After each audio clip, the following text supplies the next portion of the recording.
¿Qué tú quieres, papi? ¿Quieres que lo mueva para ti? Mueve, mueve. ¿Te gusta cuando me muevo así? Así. Mueve, muevo, mueve. Hey, you, we up in the place. We up in the place. We up in the place. Hey, you, make your body shake. Make your body shake. Make your body shake. Hey, you, we up in the place. We up in the place. We up in the place. Hey, you, make your body shake. Make your body shake. Make your body shake. Hop, hop, jump, skip up on the floor. If they didn't know, then we gon' let them know. Drop low, giving them a show. We gon' give them something that they never seen before. Hop, scotch, 784. Bouncing on the beat while keeping the flow. Stop, watch, freeze and go. Cock-a-doodle-doo is what you eating off the floor. Pop, lock, do it by yourself. You know you the best, you don't need nobody else. Rock, hip, toast to success. You was born a winner, so you never nothing less. Hey, you, we up in the place. We up in the place. We up in the place. Hey, you, make your body shake. Make your body shake. Make your body shake. Hey, you, we up in the place. We up in the place.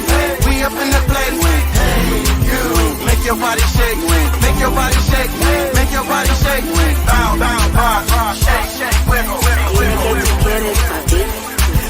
Bow, bow, rock, rock, shake, shake, wiggle, wiggle, wiggle. ¿Quieres que lo mueva para ti? Bow, bow, rock, rock, shake, shake, wiggle, wiggle, ¿Te gusta wiggle. cuando me muevo así? Así. Bow, bow, rock, rock, shake, shake, wiggle, wiggle. When we come through, make you move just a little. Clap, clap, snap, do it from the hip. You can do this whether you stand or sit. Pump, fist, do it with your wrist. Pump it back and forth like you trying to catch a fish. Hip, twist, do a finger kiss. Rocking back and forth as you make your body shift. Top, tick, do it like you sick. 2 + 4 is 6, and that's a ripper thick. Top, 6, we gon' let it rip. We got your attention and we not gon' let it slip. So hands up, move your head and know what's up. Now it's shoulders rolling while you showing them your stuff. Hey, you, we up in the place. We up in the place. We up in the place. Hey, you, make your body shake. Make your body shake. Make your body shake. Hey, you, we up in the place. We up in the place. We up in the place. Hey, you, make your body shake. Make your body shake. Make your body shake. Bow, bow, rock, rock, shake, shake, wiggle, wiggle, ¿Qué wiggle. tú quieres, papi? Bow, bow, rock, rock, shake, shake, wiggle, wiggle, ¿Quieres wiggle. que lo mueva para ti? Bow, bow, rock, rock, shake, shake, wiggle, ¿Te wiggle, gusta wiggle. cuando me muevo así? Así. Bow, bow, rock, rock, shake, shake, wiggle, wiggle, wiggle. When we come through, make you move just a little, just a little, just a little, just a little, just a little, just a little, just a little.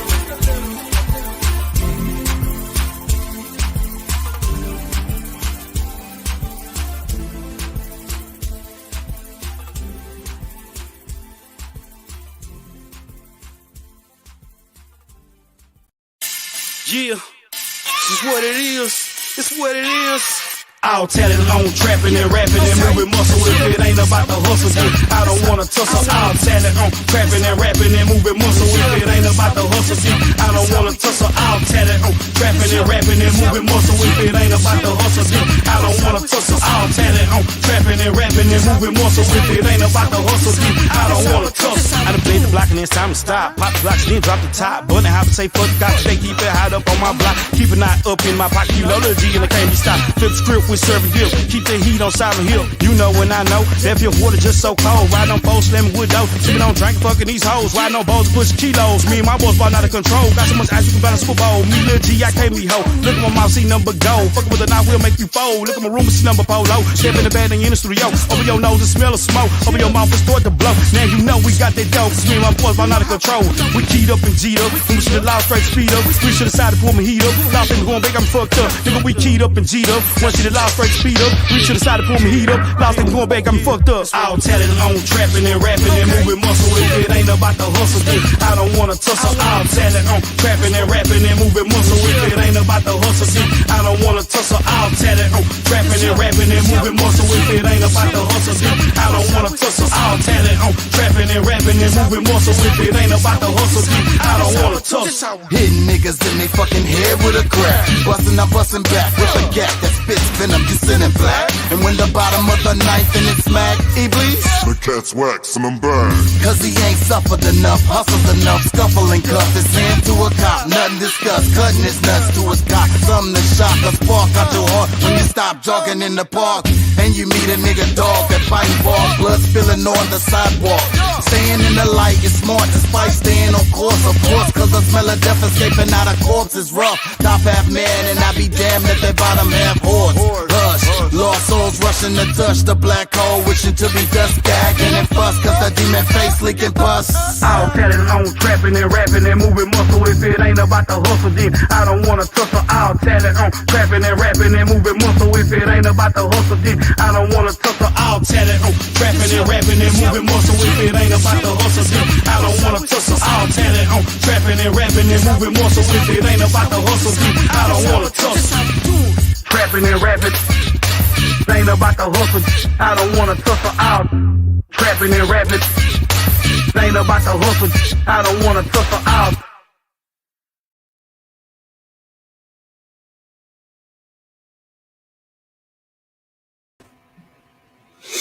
Hey, how y'all doing out there? Remember, we want you to be an activist. And don't take my word for it. Look that shit the fuck up, please. Okay, so today, world news, politics.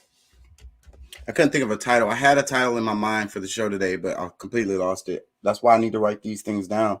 I didn't write it down. I told myself to write it down. Put it in your notes checker, but I didn't. So I couldn't remember what the fuck. So, and then that kind of fucks up my whole concept for the show too. So it's going to be random as hell today, but I have random shit that I want to talk about. So I couldn't synthesize my thoughts really because I lost the title that I wanted to use. So I lost the direction that I wanted to go in the show. So I ain't gonna lie to you. That's where we at on that.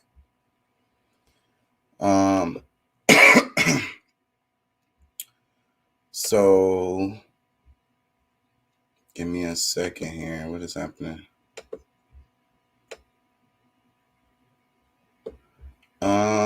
So I don't know where my co-host at. My Twitch guy's not even here. That's random. Or are they just not showing it? This guy's always here. Anyways, we're gonna start off with some democracy now. Get some people in the chat. Let's go.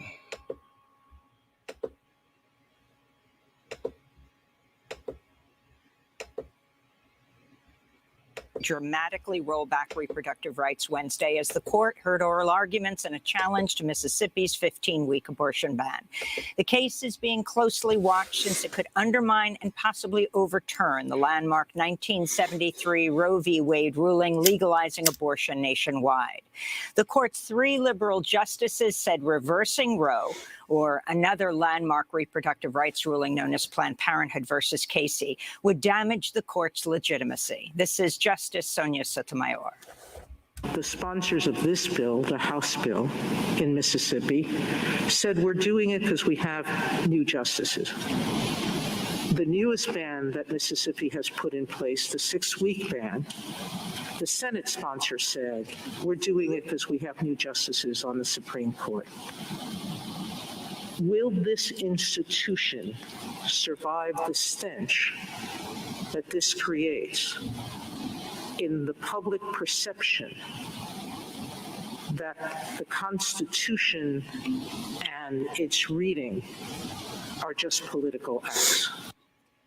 If Roe v. Wade is overturned, almost half of states have so-called trigger laws already in place that will rapidly make abortion illegal. After Headlines will have the latest on the fight over reproductive rights at the Supreme Court, analysis of the arguments with Northwestern University law professor Katie Watson and the head of Planned Parenthood, Alexis McGill Johnson. The United States has for the first time detected a case of the highly mutated Omicron coronavirus variant, which the World Health Organization has labeled a variant of concern. Top infectious disease scientist Dr. Anthony Fauci made the announcement at the White House Wednesday. We knew that it was just a matter of time before the first case of Omicron would be detected in the United States. The individual was a traveler who returned from South Africa on November the 22nd and tested positive on November the 29th. The Omicron variant has now been detected in over 24 countries. Its discovery in San Francisco prompted the White House to renew calls for Americans to get vaccinated if they haven't already and to get booster shots if eligible. Meanwhile, President Biden's reportedly planning to extend a mask mandate for travelers on planes, trains, and buses at airports and transit stations. The mandate was set to expire mid-January, but will now run through at least mid-March.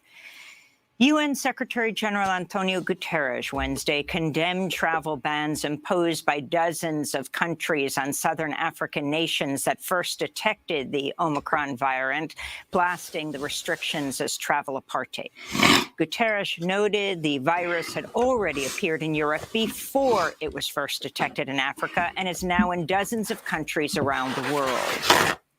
The people of Africa cannot be blamed for the immorally low level of vaccinations available to them, nor should they be collectively punished for identifying and sharing crucial science and health information with the world.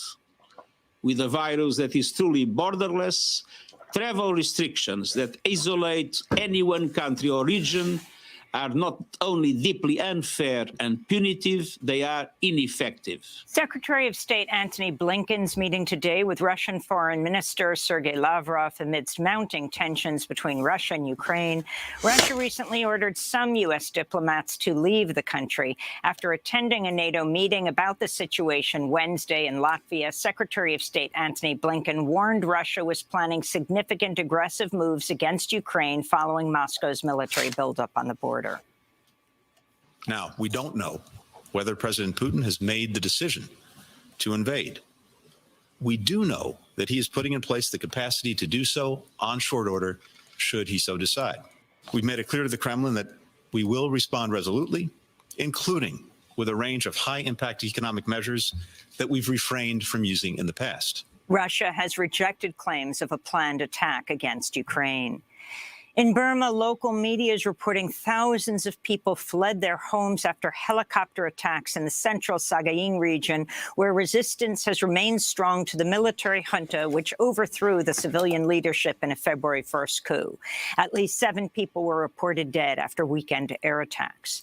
In related news, the UN has denied for now representation for the military junta at the international body. The UN also denied diplomatic seats to Afghanistan's Taliban leaders. In sports news, the Women's Tennis Association announced it's immediately suspending all tournaments in China because of the, quote, unacceptable response to star tennis player Peng Shuai's accusations of sexual assault against former Vice Premier Zhang Gaoli. Peng's social media post last month was censored within minutes, and she subsequently disappeared from public view. She's since been seen in videos and photos released by state media, but questions have remained over whether she's acting of her own free will. The International Olympic Committee said they're concerned about the tennis player after speaking with her via video again this week and say they'll meet in person in January. Beijing's hosting the 2022 Winter Olympics. Back in the United States, another victim of Tuesday's shooting at Oxford High School near Detroit has died of their injuries, bringing the death toll to 4. 7 other students were injured in the assault. On Wednesday, Oakland County prosecutor Karen McDonald said she would charge the 15-year-old shooter as an adult and was considering bringing charges against the boy's parents. She said the suspect faces 4 counts of first-degree murder, 7 counts of attempted murder, plus terrorism and weapons charges. I want to explain why we are charging this suspect as an adult in this case. First, the seriousness of the crime this person committed under Michigan law. There are crimes that the legislature has said are so serious that a person who commits them can automatically be charged as an adult. First-degree murder is the most serious of all those crimes. In Georgia, Democrat Stacey Abrams has announced she's running for governor in 2022 in a possible rematch of the last election, which Abrams narrowly lost to Republican Brian Kemp. The 2018 race was marred by widespread allegations of voter suppression carried out by Kemp, who refused to step down as Georgia's Secretary of State during the campaign. After her loss, Abrams founded the Fair Fight Political Action Committee, which promotes fair elections and battles Republican voter suppression efforts. Abrams widely credited with helping Joe Biden win Georgia in the 2020 presidential race, while Democrats John Ossoff and Raphael Warnock won U.S. Senate seats there. If elected, Abrams would become the first Black woman governor elected in the 245-year history of the United States. Meanwhile, the city of Atlanta has elected a new mayor. Andre Dickens defeated Atlanta City Council President Felicia Moore in a runoff vote that came after outgoing mayor Keisha Lance Bottoms said she would not run for a second term.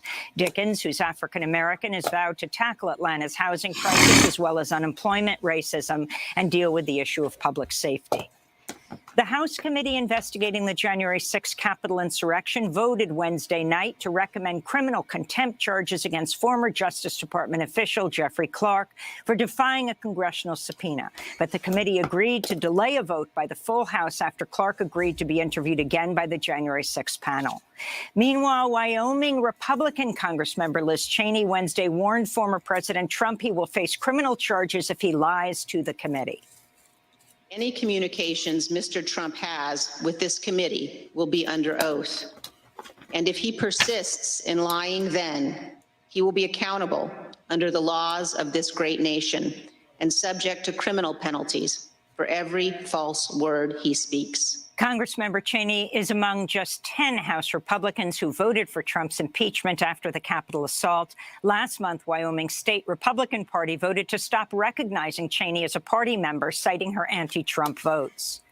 The House of Representatives has overwhelmingly approved a bipartisan bill that would require federal judges to rapidly report stock trades and to make their financial disclosure reports available online. The bill was introduced after the Wall Street Journal found hundreds of lawsuits were overseen by judges involving corporate litigants in which the judges themselves or their families had an ownership stake.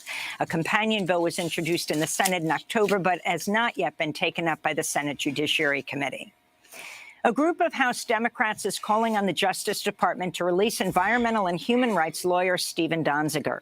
Donziger's legal team is appealing his 6-month prison sentence for contempt of court, which he started in late October.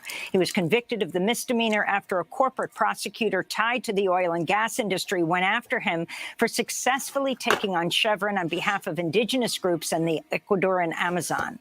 The private prosecutor has Chevron as one of its clients. Democratic lawmakers spearheaded by Congress members Rashida Tlaib and Jesus Chuy Garcia said in their letter to Attorney General Merrick Garland the case has, quote, shocked the worldwide community of environmental justice and human rights advocates and creates a distinct chilling effect on this type of advocacy, unquote. Stephen Donziger spoke to Democracy Now! Just hours before he reported to jail. What's really happening here is Chevron and it's these two judges and really allies of the fossil fuel industry are trying to use me as a weapon to intimidate activists and lawyers who do this work, who do the frontline work of defending the planet. What's at stake really, I mean, not only my freedom, what's at stake is the ability to advocate for human rights in our society. You can see all our coverage of this case at democracynow.org. And Major League Baseball's team owners have locked out players after failing to reach a deal on a new collective bargaining agreement before the previous contract officially expired midnight Thursday. It's the 9th labor stoppage in Major League history and the first since a player strike in 1994. And those are some of the headlines. Yeah, so it's kind of weird how they put that baseball story right there at the end. What's up? How you feeling, man? Feeling pretty good, man. How you? I can't complain. I'm back. We back.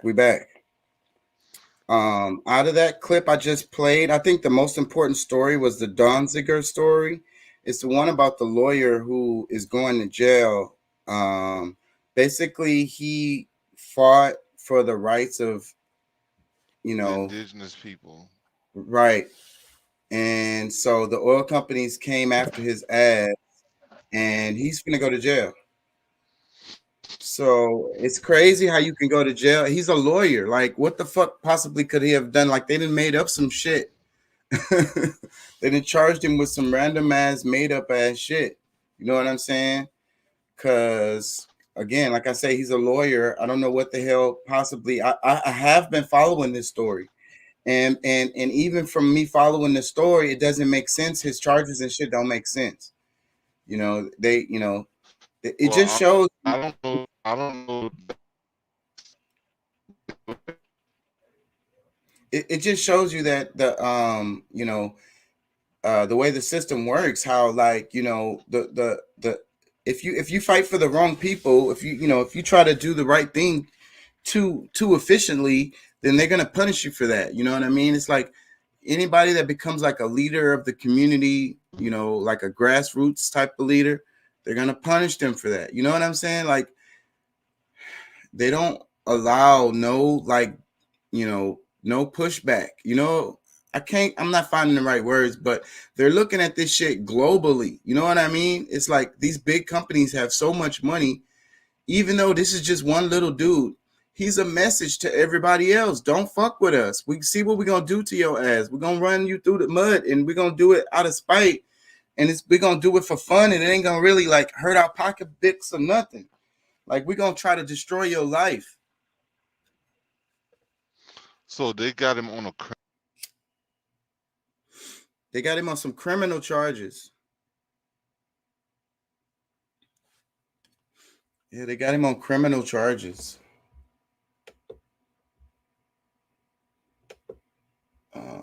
And they taking him to jail.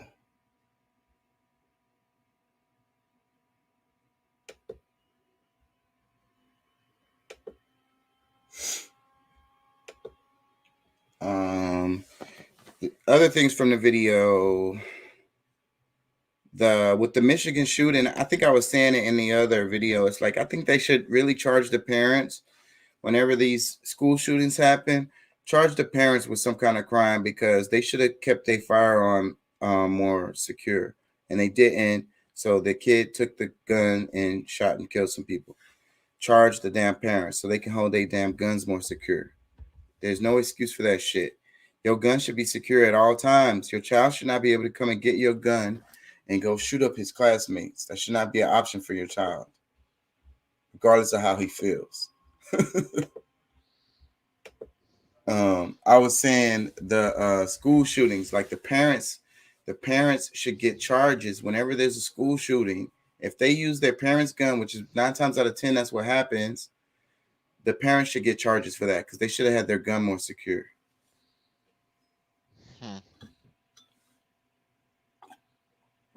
And that would deter a lot of these school shootings, because the kids won't have as much access to the guns.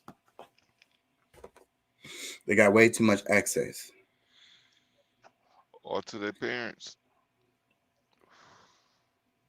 And the other thing from the video that really struck out to me is like the whole overreaction of the Omicron variant. Like, it's so crazy how they're overblowing this shit. And then the details are so like easy to find. And then, so that's why I be saying about like the politicians and the media and the shit that they be saying. It's so crazy when I can just debunk them with a easy ass search. But they still saying this shit like confidently and like, because like, it's not to defeat the educated people. You know what I'm saying? And your voice is not as loud as theirs. Like that's the biggest thing. Like the more people they can get over on is like, because they know that they're not going to get everybody. Like they've done the calculation. Like they know that for the most part, like they're gonna be, they already saw with us, like there's a bunch of us that's just not gonna comply. It's like, all right, well, we'll try to pit them, get the others to go against them and to try to, make their time hard as we can. But, the ones that we can reach and scare and because they're not going to do the research to know that they're full of shit, will get them. Like, I mean, that's what like. Because they showed a clip on Democracy Now! Of Fauci talking about, yeah, so we got a confirmed case, and it was somebody who was traveling from South Africa in an airplane. So it's giving a false ass fucking idea of this shit. Like right after that, they played the clip where the guy was explaining it. It was all over Europe before they even discovered it in South Africa. It's just that South Africa has the infrastructure and tools to discover these things really quickly, and they were like smart enough or dumb enough to release the information publicly. So then, okay, then wow, everybody just runs with this shit and just uses it as an excuse to. I saw a South Park clip. I'm not gonna play it because I'll get in trouble for that. But they were making fun of the Omicron variant and how people was reacting to it. It's hilarious. Anybody out there, look it up. The clip it just posted recently. So yeah, you could probably just type in South Park Omicron clip. It's there. It's pretty fucking hilarious. But yeah, but on the serious side, like the sensationalism, like it's like that's what they use in all the news stories, right? It's like, oh my God, it's gonna be the end of the world. Oh my God, you're gonna die. Oh my God, somebody's gonna kill you. Oh my God, some kids just died. You know what I mean? It's like get you all emotional, emotional story. Mm-hmm. And then they give you just tidbits of the information to lead you they're like misguiding you with these little tidbits of information because they know your brain's going to fill in the rest, and they know how your brain's going to fill in the rest of the information. And they also know you're not going to look it up. And that's the thing, like, dude, like the whole idea, like, there's a whole like study, like the art of war, the war of deception, like like they have it down to the science on how to deceive the average mind. And because I mean, there's a lot of people who understand these sciences and look at it and they analyze it day to day. It's like, look at this bullshit. Like, you know what I'm saying? Like, people who can just like pick up on it like right away. But it's the people that's day to day that they're working, they're just kind of just going through life without really paying much attention, and they trust all these things that people that our media is broadcasting, to where they're easy they're easy catch. So, and that's the ones that they're gonna just keep just digging in on them. So, man, like, but that's what I'm trying to do here. I'm trying to teach people how to analyze the news, because what happens is people just be like, and a lot of people have this attitude where they're just like, man, I just don't want to watch the news. And I ain't gonna lie, that's even a step up from like my mom and them, who just are glued to Fox News every day. But not watching the news is bad too. So you have to watch it. You have to be informed on what's going on. You just kind of got to know how to watch it and not take it all in, like be able to pick it apart. So that's what I'm trying to do with this. Part of what I'm trying to do with this channel is show people how to watch the news, and not just like be completely controlled by it. I mean, like the first thing that the people need to know is that we're always at war. We are always at war, and the first thing before the first gun is picked up or shot or missile blown or anything like that, is to get into your head. Like, they have to sell you on the reason why they want to destroy men, women, and children. And that's 100%. You're 100% on point, because you know what they call war. You've heard of them, the term wartime propaganda, right? Have you ever heard that term, wartime propaganda? Which means, like, when you look at it historically, you can see how, like, they drop leaflets or whatever they do, the shit that they show on the media or the radio, whatever they have. for the people. It's always propaganda during wartime. Regular news during wartime, like actually what's happening on the ground during wartime, is always skewed. It's always, the government is always like got a hand in it. They don't want people to know what's actually happening on the ground, because they, like you said just now, they want to make sure that they have the people like behind them in Support. their, yeah. Yeah. That's like that's a part of like the whole art of war. Like it's it's all like they know you down to they got it down to a science. Like they have trigger words.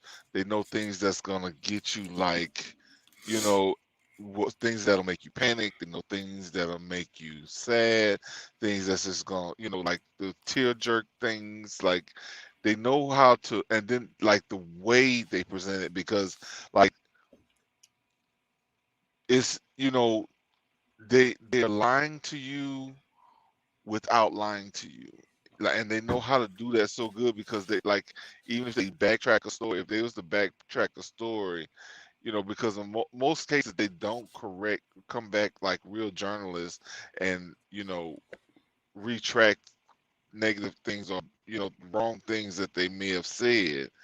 But they, before they have to do something like that, they'll just kind of curve the story instead of like truly giving you flat out information that would say, okay, hey, this was bad information.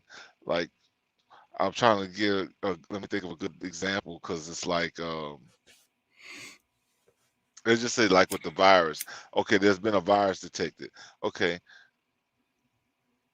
they detected it, and okay, it's one person that they have, and that's the only one that they seen. But then it's just like, oh, we got to make sure that we getting all these people, with a shot, where they know it's only, it's really just one person. And when if they And the see symptoms are mild for as far as they've know right now. The symptoms have been mild with this particular variant.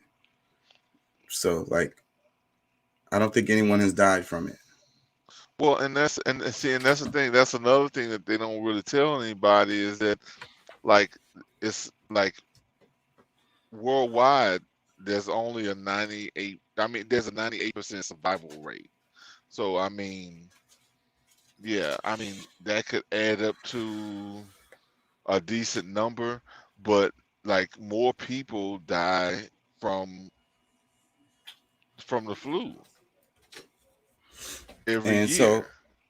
so yeah, but I think we should make sure that, like the point you made earlier about us being in war, because I was saying, wartime propaganda. So they purposely try to make sure that they push nationalism during wartime, like the Cold War, all of that shit is politics and propaganda.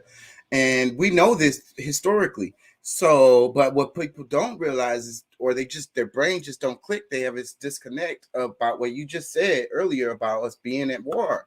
So if you're at war actively at that moment, your government is gonna be full of propaganda. This is just history. Like, there's no argument with this.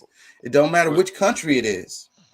Well, yeah, I mean, but you got to think about it, because when I'm saying this whole thing, we're at war, because it may never get to guns, and I mean, it may, but like it may never come to the whole guns thing, because they're gonna, like, their whole idea is to manipulate you mentally, psychologically, to where you're, hopefully you comply. Right. So they And don't have to use the guns, and they don't have to use the bombs. yeah, like everything that they want done, you're gonna do it for them. Like that's where, like, They'd they rather got, it be that way. Yeah. yeah, yeah. So I mean, that's where, like, that's the route that they're gonna take, But if we're wise enough to really see how all of these things are taking place, you know, we can actually like, I mean, it was something that because I mean, if you think about like all these mandates that they were talking about, you saw where the judge ruled against all the federal judge ruled against all the mandates. Yeah, I saw that. Yeah, so it's like a lot of people don't quit their job and or you know, some of them, you know, just pretty much just left their job because it's mostly supposed to help health workers, but they can't they can't just discriminate and say, oh well, you're not a health worker, so you know whatever. No, this is that's across the board. Like that's a law now. You cannot mandate it for anybody, and it was already, you know, just because I mean, first of all, a mandate is not a law. You know, you could have always, you know, like you probably could still get a discrimination suit against them just for Because it's unconstitutional. If you just look at the Constitution simply, you know, a mandate like that is trampling on your rights. You know, there's no argument there. It's just that people are willing to give away their rights. They're like, well, don't you? Their argument to that is going to be, well, don't you want to save lives? You know, don't you want to save lives? Yeah, don't you want to save your own? Like, I mean, other like, you know, like you don't realize how much tyranny that this is causing by allowing them to come in and, you know, say what you can and you can't do. Whereas, you know, if they would just pretty much like allowing people to have their choice that we've always had, especially in this country, because I mean, there's other countries where this stuff is like a no-go. Like this, like whenever they say, "Oh no, everybody's got to take the jab," like everybody's got to take that's because of the way their government is set up, And the people too, because the people gonna be like, you can take that shit and shove it up your ass, buddy. well, like yeah, like the whole community, like all of them gonna be like, nah. Yeah. So even if they tried to do it, it wouldn't work. Only certain populations can you even pull this type of shit off, you know? And you know what's crazy about this is this disease is very European. If you look at the maps, it's very fucking European. Well, and you see know, that, but that's where the media control is, and see that's the main thing that I think that a lot of people are missing is that this is where they're able to shoot this message day in and day out without any, you know, kickback. But there's a friend of mine that spent the last like 3 or 4 months in Spain where they're like they don't even like a lot of them there weren't even like based on his account that they weren't even like mass shots, not like it was almost inexistent. The only thing that they had issue with was like if they traveled by train to like another part of Europe or whatever, they, you know, they might have had to take a test, but you know, it was never any push on making them take a jab. So like, but there's the other countries. There are some other countries in Europe that are like enforcing and pushing, and you know, like a part of that same agenda. Like, you know, that what they're trying to do here. So, but like they can get a lot further because shoot, the king and queen still rule. And you know the parliament, shall I say? You know, like there's the way that government works. Like once they speak, they kind of just supposed to follow, but there's a bunch of pushback. There's a lot of rioting going on. I think somewhere there was like a cops killed like 5 people during a riot this past week. Yeah. I showed some clips from that in the show yesterday. In Europe, yeah, one of them countries over there.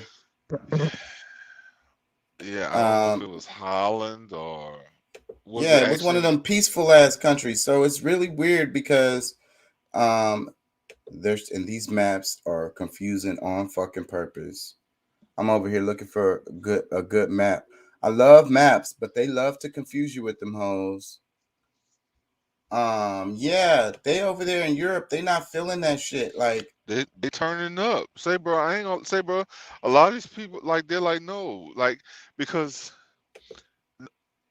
you know, people like, I mean, common sense is not common. It's not common enough because for number one, like, people think that this is like the FDA just totally just gave up a full, you know, brought this thing straight into full use, like a true, like into use, true utility, where it moved from emergency status to experimental, like trials, like this is like trials got to go on for at least 2 years before it can be considered good enough to actually, you know, be, you know, ready for the public, where they took it straight from emergency use straight into experimental, to where, and then like they're psychologically making you feel like you have to go, you know, do this, where it's like they're using you as mice. Like, nobody knows what this thing will do in the next year, 2 years, because there's like, this is the trial period right now where they're forcing people to go get it. right. This is the test. This is the test. So they're trying to see how much they can really get away with. That part too, like, not only what this thing will do, but also how much you will do. How much they can get you to do. Yeah, You exactly. know. This map I think is pretty good. It's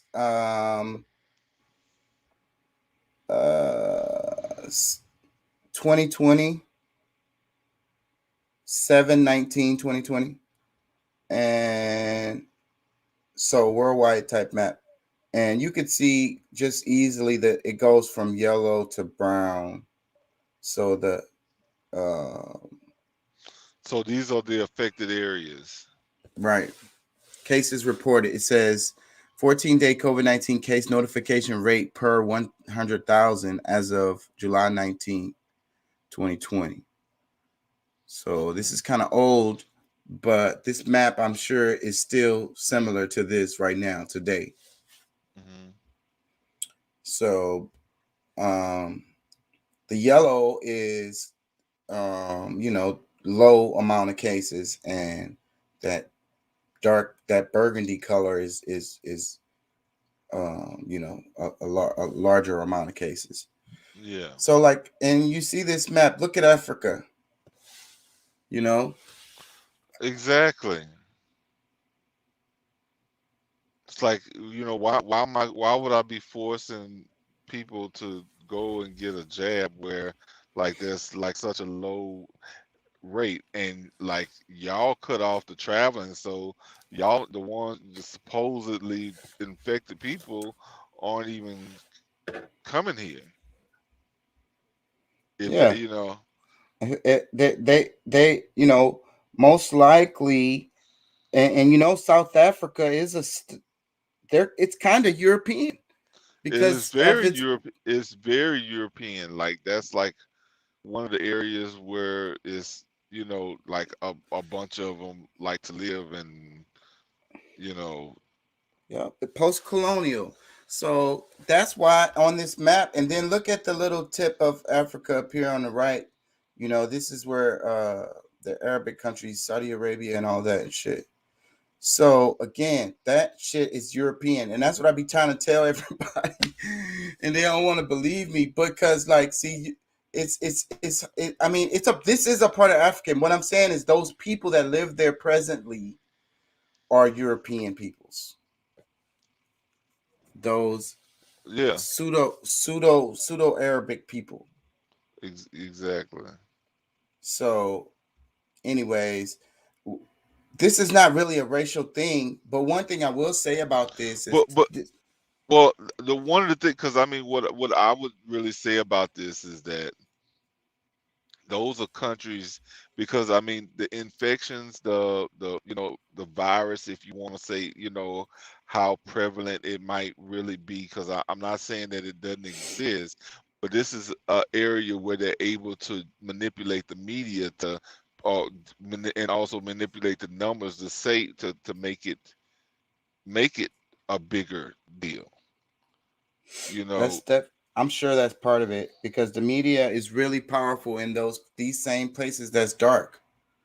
Exactly. So that's why they're able to control whatever numbers that's going, that's used in these areas to say, oh, it's highly, infected, or this, that, and the third. But you also because something that I've been, looking at too, is that a lot of the infected area, or supposed infected areas, are places where the jab has gotten pushed real hard. So I mean, these are places where people because I mean, there's a lot of proof that's out there that they're hiding in the mainstream media, that it's the jab that's making people more sick than anything. So these are places that's highly jabbed areas. So you need to look at it from that aspect as well. Yeah. Trying to find some better maps, or more current ones. They don't want you to look at maps. Maps have so much information that you could just take in just by looking at it. They don't they love maps for themselves, but they don't like maps for us. Well, yeah, but look, I'm gonna tell you, but I mean, just think about this, man. Like places where that don't have the jab, or because I think in Africa, there might be a total 10% rate. Yeah, that's what they're saying, about 10%. Yep. A 10% rate of people that's got the jab, and 90% of this country, 95% of the continent is doesn't even see or haven't seen the virus, quote unquote. Yeah, it's not giving the damn information for this one. You get what I'm saying though? Are you you're absolutely right. That's what everyone is saying that knows what the hell they're talking about. It's really crazy. It's really crazy. I mean, but we just got to be careful with that, because we don't want to give any misinformation, quote unquote. But not. They might get mad at us because of the good information. That's the problem. The people that's giving the good information gets cut off. Yeah. So yeah. I don't want to get cut off, but I'm just saying that's really what's happening. And the maps show what you're saying. The maps show that. So that's why I say they're not showing these maps, because if you saw these maps, you would be like, well, what the fuck? Well, then what the fuck then? Yeah, maybe we shouldn't be doing, maybe, what I'm saying, maybe we should be doing what they're doing. It's where what I'm saying, okay, if these people are unjabbed and they're living more of a normal life than we are, then why can't we just do what they're doing? Why can't we just be doing nothing? You know what I'm saying? Why can't we just live our lives? These damn maps don't even have the legends on them, so we can see what the hell we're looking at. It's so fucking shitty. But I can pretty much, because the maps are all the same as far as when you look at this shit. Because the thing is, Africa hasn't had much of a problem with coronavirus this whole time. It hasn't been a real issue for them.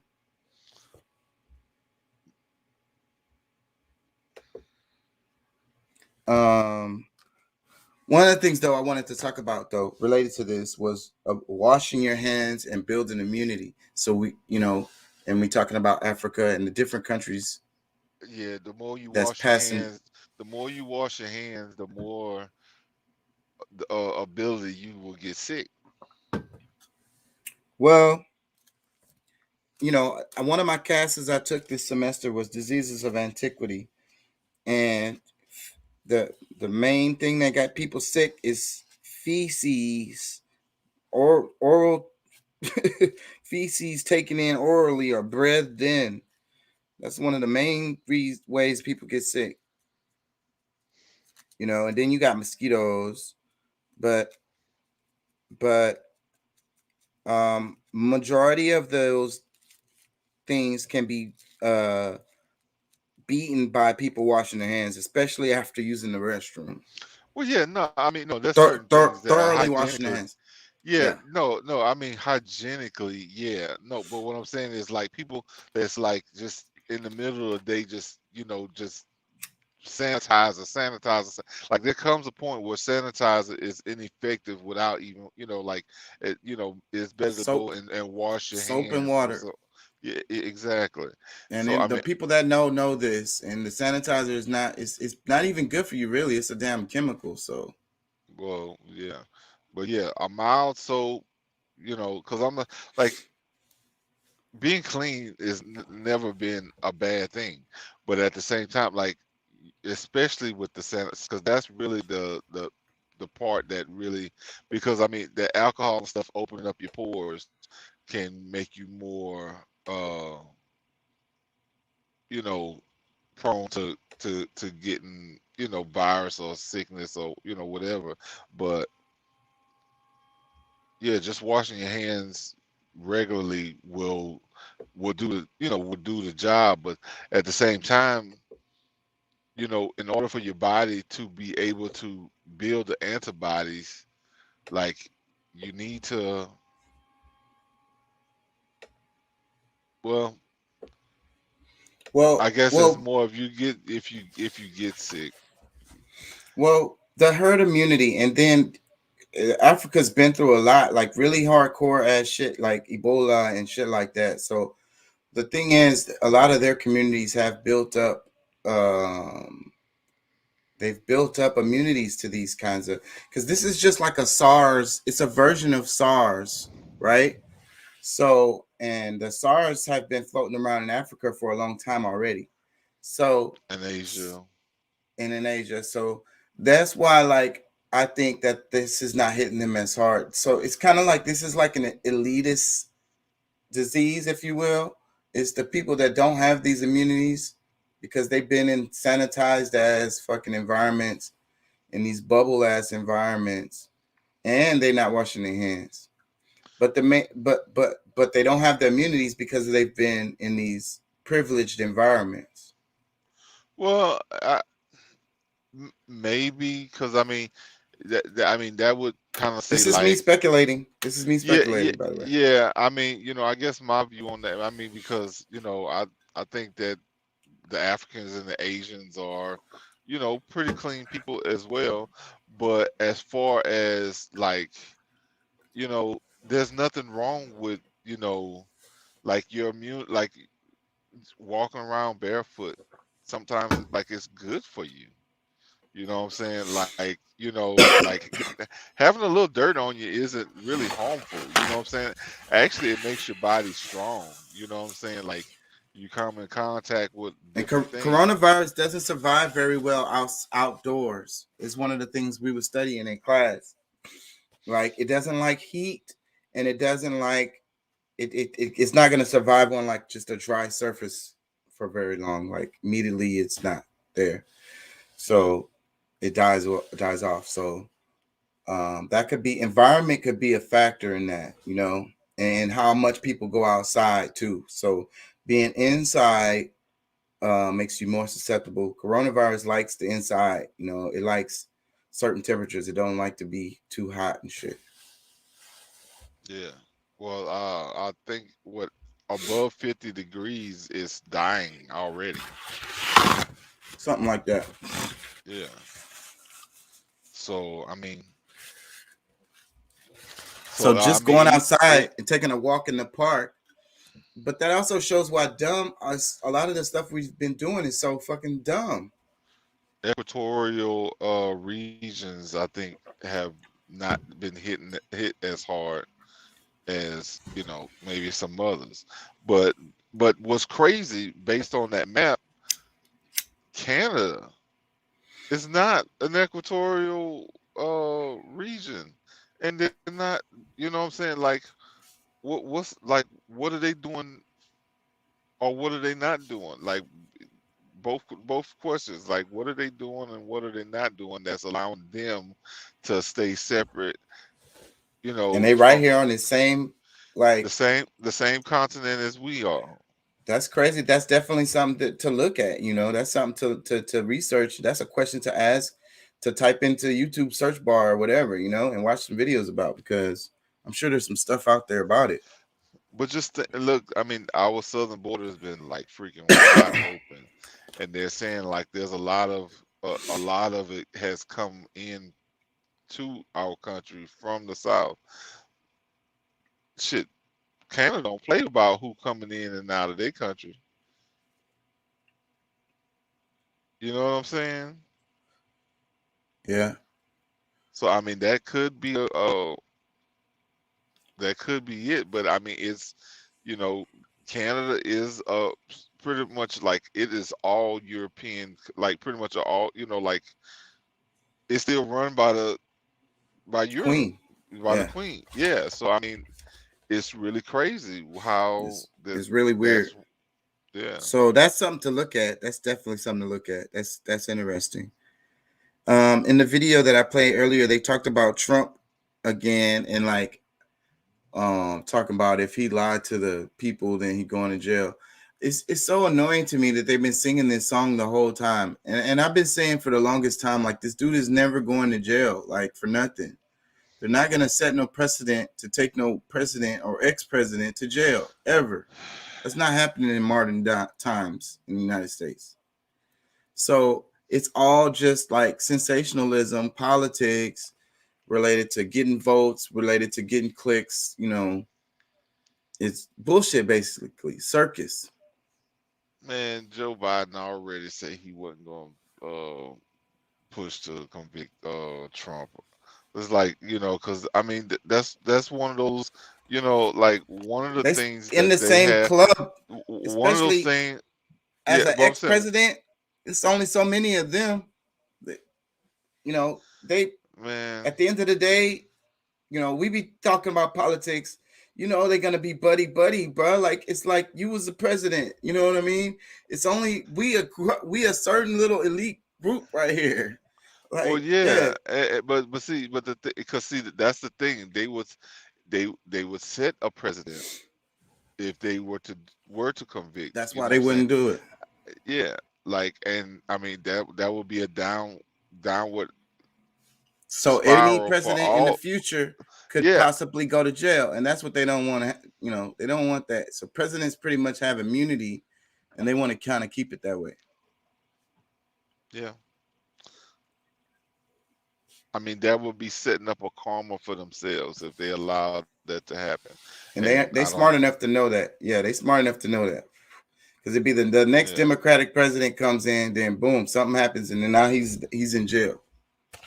They don't want that. I mean, honestly, like, if that was to happen, like, there's still presidents that's alive that could. Right, you could go back. That should go Clinton, to jail right now. Yep, Bush, Obama.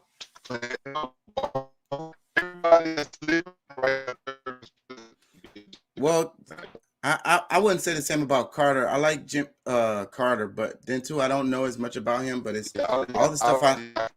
all the stuff I know about him is pretty good. Go ahead. I'm sorry, you're breaking up.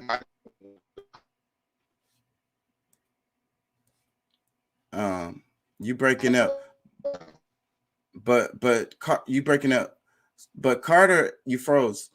I don't think he did any crime. So that's what I'm saying. Like, as far as what I've seen in the history that I've studied, I haven't seen anything about him like actually committing crimes.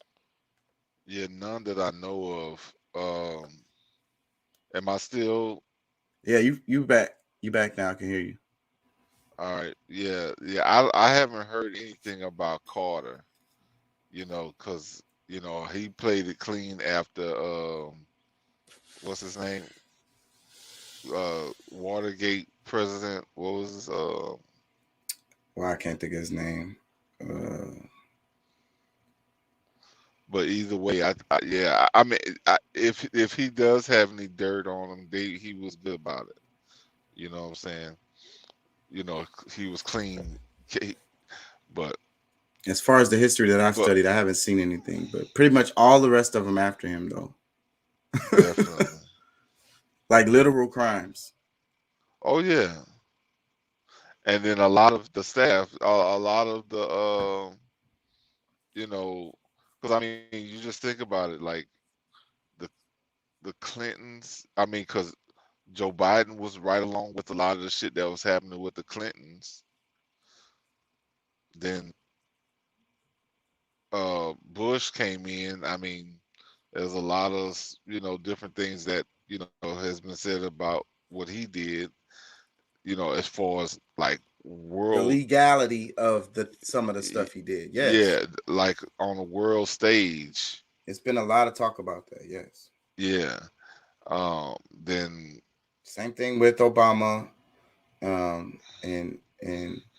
we haven't. And then the Clintons have some more. Well, because of course Hillary. We can't say Biden now as a president, but we know that he's done stuff. No, in the past. I mean, right. Well, I mean, you can't. I mean, the news or history hasn't come out. I think there's charges like right now because I mean, because from what I understand, like the world courts are saying like he's doing committing crimes against humanity right now. Okay, yeah. So that would be present history. That's the kind of shit I don't have access to. But I can believe it as far as like related to these wars and stuff that they just roll over that shit like it's nothing. Like that'd be the stuff. And the budget. I have a video on that, but the budget, our budget is more than, if you add up China, Russia, all these other damn countries together, our military budget is more than that. All that shit put together. It's crazy amount of money, and that's literally coming out of taxpayers, tax dollars. Well, and that's the thing, bro. And the Build Back Better thing that they've been trying to push, probably not finna make it. It's still hung up in Congress. Whenever something hangs up this long, it usually dies. So it's probably gonna die. And they're not been talking about it in the media. They passed the fucking corporate giveaway package, but they didn't pass the. When the math is all said and done, like I mean, I sent you 2 videos earlier today. I'm sure you probably didn't get a chance to. I mean, one of them is about 20 minutes. The other one's like an hour and something. But however, this simple math that people are doing, because I mean, it led into something else that he was trying to sell, but based on our there's different things that can be done that could to get us out of debt, but they and just the whole, because they're looking at like the end of 2020 numbers. They hadn't even went into all of all the inflation that's been built up like since the beginning of this year, since Biden has been in office. But however, there's like if we're not careful, like we're already like for the next 10 years, the people who are considered poor now will be even poorer with this whole with that plan that they have. They selling it as good politics, like they're getting people on their sides, but the overall accountability of everything, it will actually make it worse for the poor people. You're talking about that bill that's trying to go through? Yeah. No, that's not true. But and then you don't want it to be true, but math is something like that math is trash. They're not. That's not true. That's not real math. Because right. we was just talking about the military budget. Look how much they I spending on this. I know, but they're not changing the military budget. If you That's gonna they're gonna the spend that money inflation on that. argument is not true. And if inflation was a real thing that they was worried about, then why would they be pouring so much money into the military? You don't know? I'm just saying, as far as logically, I understand how they work. This is a fucking the World Bank, the fucking how they make money. We are a military as selling arms as country. We profit off of, our banks profit off of every war. It don't matter who's fighting, but that's why. But where do the profits go? Private Private entities. Well, and see, that's where the problem lies, because inflation means a lot. Because guess what? That's the secret tax that everybody has to pay. That's where, like, everything that costs $1 costs $3 now. Like, it does mean something. What I'm saying is, the inflation is not as a result of a Build Back Better, and a Build Back Better wouldn't impact the inflation in any way. I'm not saying that, but you threw in two different things at one time. But the whole inflation thing, that's a definite, like, you know what I'm saying? You went from paying $1.89 to $3, like easily $3, or if not more. I think it was for gas. I'm just saying for gas, because I know for me what I pay. I feel like that's them manipulating the market. It's not a real thing. You know what I'm saying? That's what I'm saying. And also, if they wanted to fix it, if they gave a fuck. You got a car? You got a car? Yes, and I pay the gas prices. It's a real thing, bro. What I'm saying is, it's manipulated. It's controlled. It's definitely they controlled. They have control over that. They're making those prices be what they are.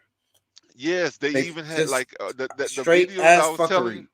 Look, even the videos I was talking about, like they were trying to, like, there's different Republican senators that's like, okay, look, I mean, knowing what our country's gone through, like, would it be so bad for some of these top corporations to lower their prices and not make not make 500%? And they've been making a killing. Profit? They've been making a killing. Corona has been good for business for a lot of these companies. Like, some of them making 350% more than they did before Corona, which they were already at a high profit level then. So it's just like, okay, it is set up for, like, the is to make you dirt. Yes, that's what it is. I'm just saying, pressing on the poor folks. So I mean, pressing on the middle class. You can't tell people that this shit is not real. What I'm saying it's is happening in real time. If they gave a fuck, yes, it can be controlled. If they gave a fuck, they could fix it. Even Congress could fix it. They could fix it with a bill. Well, that's not. They have the money. It's not as easy they as have that, because they have the money. Look, the people who are controlling these prices is the corporations. The inflation, that they're changing prices along with the dollar amount, because they don't want to see a drop in their bottom line. So in order, because of the supply chains, things and not I understand being, all that. Congress can pass a law the Congress can pass a law, and like the businesses can be like, oh, that's gonna put us out of business. So then Congress can be like, okay, well, we'll give you subsidies. And like I say, they have the money. They could do this. They're spending all this money on the military, and we just acting like this. This is a huge, big juggernaut. That's like the biggest portion of the tax goes to this. You know what I'm saying? well, I get it. But I mean, you can't be the person that goes and bullies everyone around the world and not be prepared because there's one sign that and that's one of the reasons why they're gonna always spend so much more on military is because, like, for one, they gotta be ready to go bully somebody else, or like if somebody's fed up with their bullshit and try to come at them, they are going to excuse me, they're going to be ready for the shit. But I don't think even most of that money is not even going to weapons or building airplanes. It's bro, giveaways, my buddy, private contractors. Bro, I experienced it on a small level, and I'm just because I'm a truck driver. A couple of years ago, I used to haul military explosives from wherever to wherever, and I'm telling you, bro, they pay out the wazoo for that shit, bro. Say, man, I done got paid like on a couple of loads where it was like almost like right around $10 a mile, and $10 a mile for 2,400 miles. You just say from California to Virginia or something. Let's say 2,400 miles. Do the math on that. Tell me how much I make. 240,000. No, 24,000. 24,000. My math is terrible. $24,000 to run from California to Virginia. Sound like good money to me. Yeah. You can do that. I mean, you have to run as a team, with those types of loads. But so you're doing 2,400 miles in like 3 days. 4 days tops, you got that shit off your truck. And you waiting for that check. They gotta pay you. $24,000 in a week. It's coming. That's nice. Me, I would take a week off after that. Well, I don't know. Maybe I'm greedy. I'm like what's the next load? You know what I'm saying? But so that's where all the money. Yeah, but see, that's the thing. That's the point. That's where all the money is going. That's what I'm saying. It's just a big bloated ass fucking money giveaway, bro. Oh no! Look, let me give you another example. What about when some of these missiles or certain products, military products, is supposedly expired? What do? They send the shit back for them to test and see if it's okay or whatever. They send it back. So that's what I'm saying. It's so that the bloatedness of like our whole damn economy in America, as far as the taxes, we could rebuild everything and fix everything. You know what I mean? Everything everybody want to do just by tapping into that little bit and still leaving them with money. It's so much money over there. Bro. You talk about trillions of dollars. Bro. It's ridiculous. So, but I mean, at the same time, I mean, man, say, bro, what about monies that's being spent just like they're paying or putting funding other countries? We got random bases around the world. Some of them like barely for no reason and shit. That shit costs money. That shit costs money. We got embassies and shit everywhere. I mean, embassies are important, but a lot of those bases, we got random bases for no reason, where people are just stationed there like for no reason, really. Yeah. For no reason at all. And they'll be there for another 100 years. And it's all about money, because that's an excuse to have to pay, because we got this base over here. So hey, this is part of they put all that shit in the budget. So that's how they keep getting the money every year. Yes. And whether it's our troops there or they may have, a mixture of some of ours and some, from France. Private contractors. Yeah. Well, that they're there too. And bro, like say, man, that's like our biggest problem is like is the way that they budget. Like, you know, at any day they could just say, okay, all right, you know what? Them being the biggest bullies on the blocks, like, all right, look, we're not gonna bully y'all anybody anymore.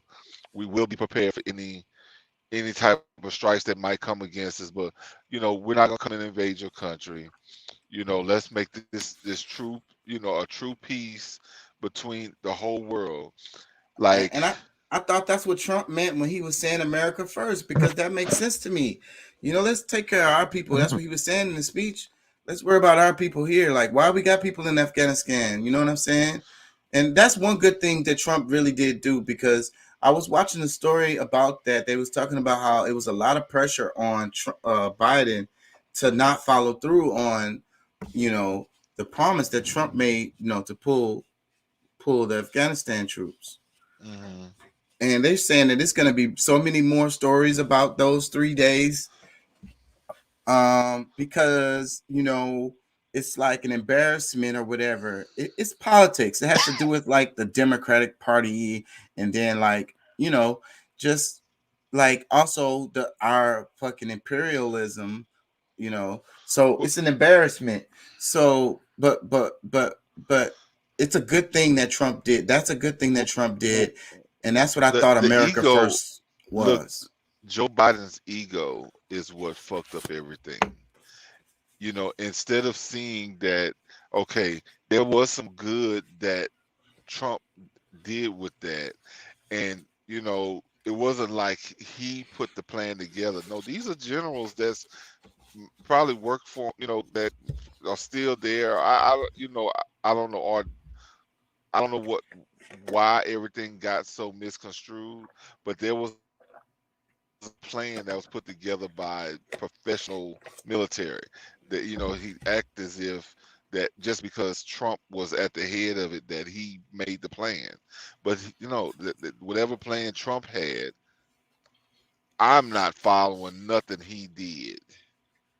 Like, that's like in his ego, like, and that's the whole thing. Like, his whole day, we barely, after he got inaugurated, he went straight in there and started trying to pull executive orders, like out of, like, he was like left and right signing.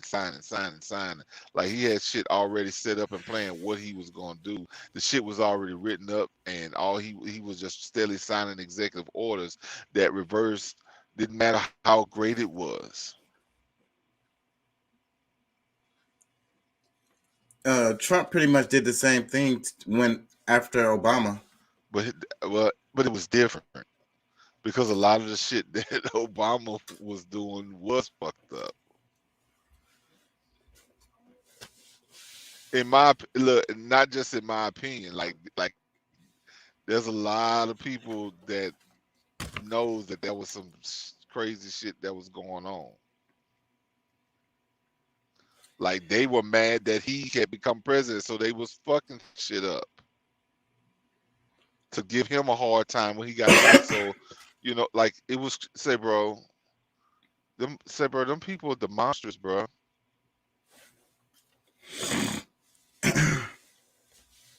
I think you're looking at it from a political standpoint of like one side over the other, and you have to remember that they're both on the same bird. No, I understand that, but at the same time, there's some people who are, I mean, you just the liberal, like, that just means like, oh, I'm just free, I'm gonna just do wild and crazy. Conservatives, they're like, it's kind of, it's more calculated, and yeah, they do some fucked up shit too. I'm not saying that they, none of them are perfect, but just the whole idea of, like, and look, if I'm wrong, I'll take that.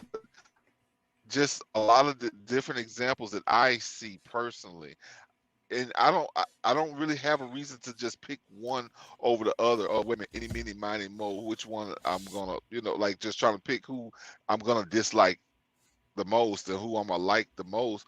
No, I mean I'm pretty fair about who I fuck with and who I don't. And I've always been that way. I don't care. Like I mean, it could be the fucking birthday party for all I care. If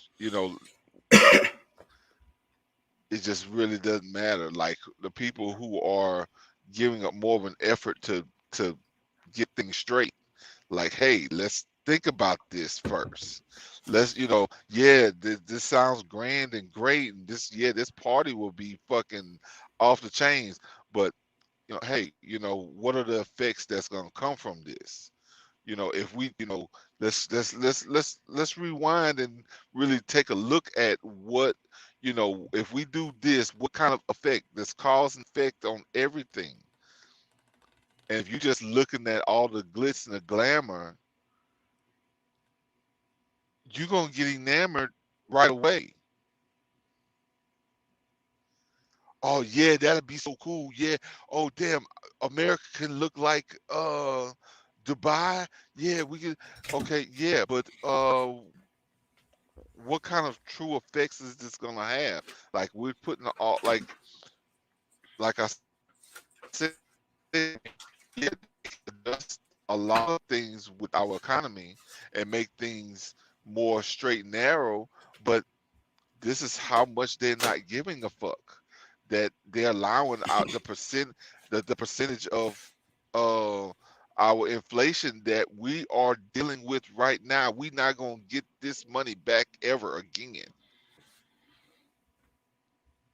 The few fucks given.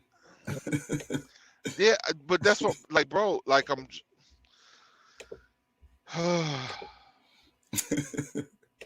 understand the frustration. The few fucks given, though, I get that part.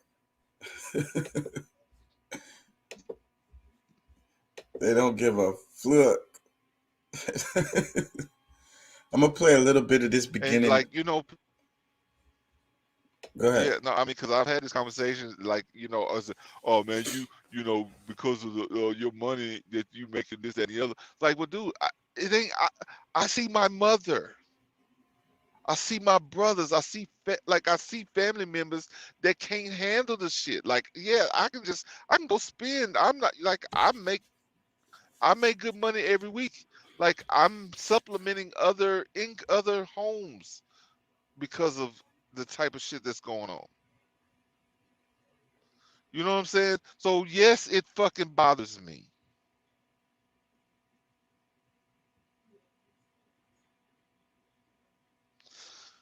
All right. I'm sorry. You must have had a conversation with somebody about this same topic, huh? But I feel you though. I feel I've been talking to It's because you're just trying to, people don't hear, right? Like they don't really understand. Like they pretend that they do, but then they're not even trying to hear you. Like I was talking to Tariq earlier, and we was talking about how like a dog can only see gray and black, and then you got another animal that only see like red and green or something, and then like the one animal can't describe red and green to an animal that that can only see black and gray. And it's kind of like that when in politics, because the two groups come together, one group only sees black and gray, the other group only sees red and green. So they never, the conversation is never actually happening. You know what I'm saying? They're completely missing each other the whole time. Yeah, and like the thing is, and I, like I said, I mean, if I'm missing something, I want to see it. That's one thing I've always prayed for, is that I'll be able to see things exactly for what they are, and not be, just, out in the world, like seeing, like thinking thinking I'm doing the right thing and I'm fucking up shit. You know what I'm saying? So, I take time and analyze certain things to where it's like, you know, I want people to be able to, you know, I don't want to tell people this is what, you know, you should believe, but like I still express my point of view because it's like if you don't, you know, if you haven't been able to see from this angle, let me give you something that you can think about because you know it's not all what you might think, you know what I'm saying? Because you know a lot of people want this country to be so great, and which it has great potential to be. It has so much potential to be great. But if we're as soon as we get a few dollars in our pocket, because we can print up dollars, you know, any time we want, is that what we should do? But for that argument, I always go back to the military because it's like they say the whataboutism. So, but I'm gonna say whataboutism. What about the damn military, bro? If they fucking gave a fuck about how much money they were spending, they would, you know, all they need to do is an audit. Like, just like, do some checks and balances in that shit, and the amount of money, whatever comes out the bottom of that, use that for some social programs. Well, see, and that's the thing, bro. Like, I mean, the money is there. Like the like, and like I get pissed off about that shit too. But even with that money being spent in military, tightening up certain things, like all right, they say that the medical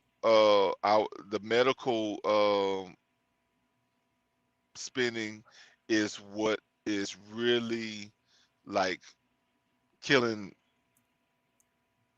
you know, really killing our budget. They ain't cured shit in 100 years. There's solutions that could help people more, but they're too focused on Make it medications profit. that They make it profit, make it money. medications, So yeah, it's another giveaway. so that private company and see, and but no, and Just like like it's the a lot, military. yeah, it's a lot. Is they doing the same kind of bullshit spending because like if you really think about it, without you know with most of these corporate entities being able to pay $0 in taxes on the way that they able to shelter, you know, put money in different places to where they don't have to pay any money in taxes, but we still subsidize them. That's what I'm saying. That's what I'm trying to say too.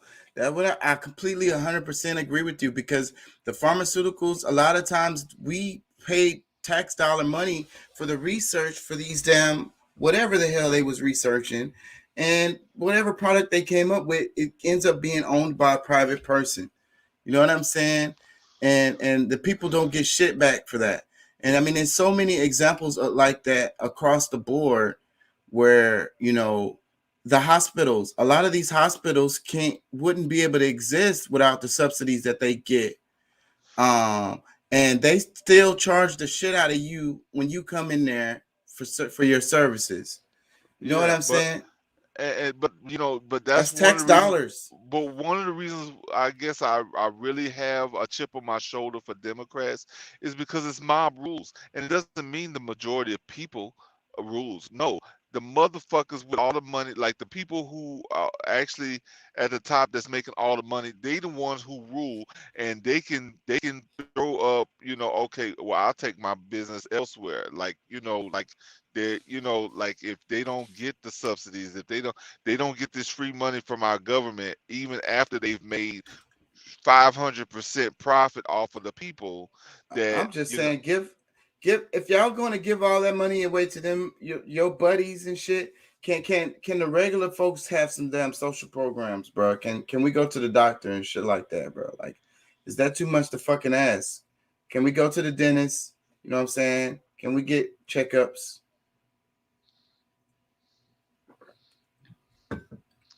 well, the thing is okay, can we get universal workout plans? Like like That too. everybody get like maintain taught how to Healthy eating, all of maintain their that. health. Yeah. Like It should be a part of the whole package. if people are not getting sick so much, I mean the It's health not gonna budget don't need to cost be exactly. It's so simple. It's so simple. But they want a sick ass society, for truck literally, drivers. Like for figuratively, my spiritually, look, my thing is like, mentally, okay, emotionally. look, all of the different foods that they have at truck stops is the worst shit. Right. And like we're sitting around all day. We don't really like we got a 14-hour day. There's no telling where you might end up. So you don't really feel the safest getting out there and just, working out. I do, like when I get a chance or whatever, I try to do what I can. I do my, do some squats. I do, I try to do what I can to try to keep myself, mobile or whatever. But at the same time, like, why can't we, what I'm saying? They put their money into these, fast food restaurants that they just throw in there, and I mean, either you're gonna eat the shit or you starve. And it's really clear too, because even in the schools and everywhere, because I be wondering why we don't have more healthier vending machines, because there's always vending machines everywhere. And as students in high school, college, middle school, everywhere, even in the offices that you work in, a lot of people end up eating out of those vending machines. It just happens, for whatever reason.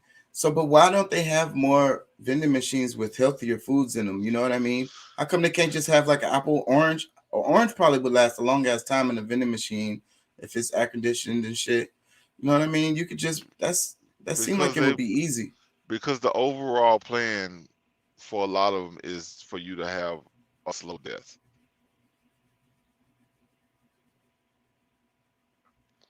Like, it's really like, all right, we need you, but I hate you. Right. And then I'm gonna suck the life out of you, but I'm gonna do it slowly. And I'm a profit as much off of you as they can. I think that's what JFK was talking about, and I think that's why they killed him.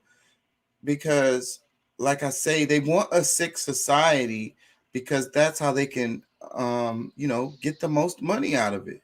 Yeah, there's supposed to be like this thing that's supposed to cure people with diabetes. Like they figured out a way to cure at least type 1. And it's a possibility that the same thing could help type 2 diabetes.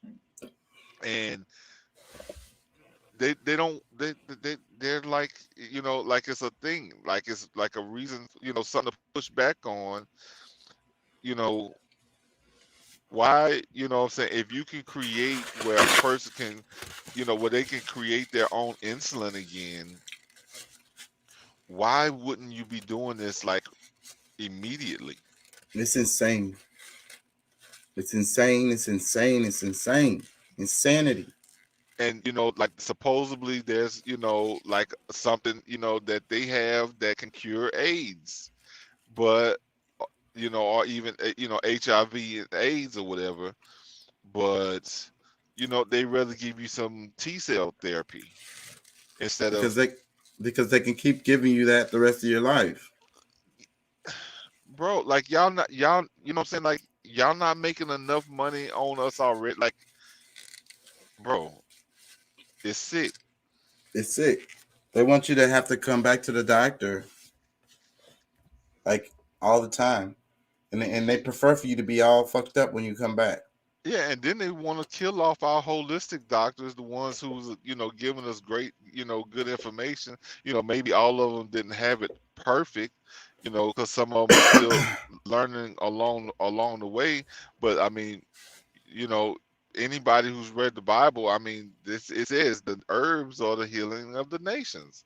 Herbs. And it's like, I think that's a part of colonization that people don't think about a lot because, they come and they take your language and they take your religion, but they also take your way of doing medicine away from you.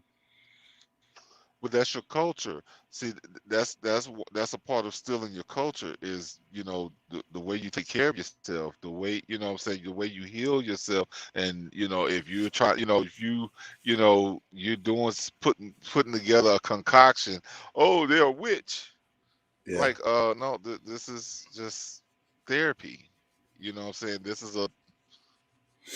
is just what we do. They're you know, science, like I be saying all the time, they be catching, they just behind as fuck, but they be catching up. They are seeing how, like, the intention, the love, you know what I mean, put on certain foods is a part of the reason why it's healing. And they're discovering this scientifically, as far as like, because the person feels better after they eat it, because the person that made it told them that it's going to make them feel better. You know what I mean? It's kind of like the placebo effect, but it's, you know, because that person has a connection with the person who prepared it for them, and they trust them. You know what I'm saying? And that's kind of how it was with the witch doctors, or however you want to call them. You know what I mean? So sometimes that's what it was. And, you know, all of these pharmaceuticals, we definitely don't need all these different chemicals in our body. You know what I'm saying? The more we have of them chemicals in there, the less our body is working the way it's supposed to work. So because sometimes it's fucking up your liver. Like every drug that you have has a liver warning. Like, and I believe in pharmaceuticals to a certain extent. It's just that we prescribe the way this Western medicine prescribe pharmaceuticals for basically everything. You know what I mean? And in most of these cases, 8 to 9 out of 10 of them, these people don't need no drugs. They need some damn soup or whatever. yeah, I mean, say, bro, your mental health. Say, bro, do you know that more people make themselves sick just because of their mindset, the way that they think?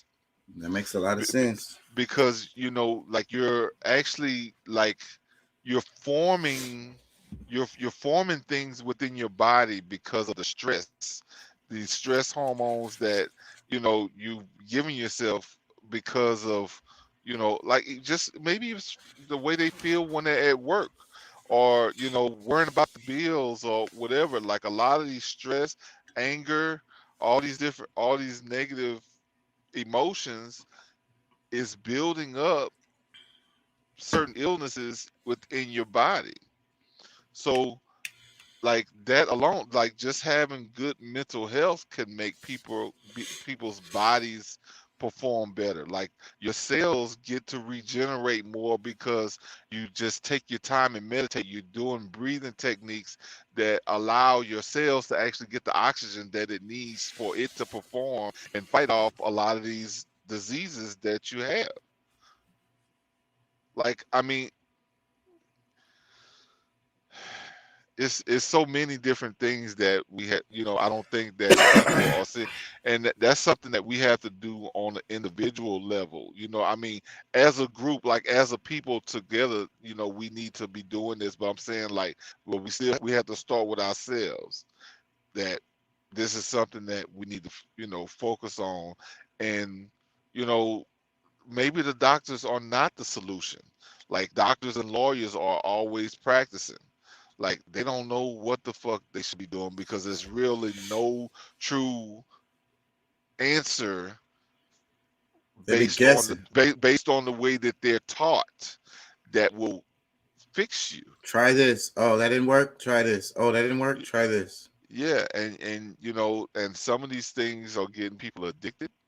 Some of these things are, you know, allowing them to not have to change the way that they've been doing things.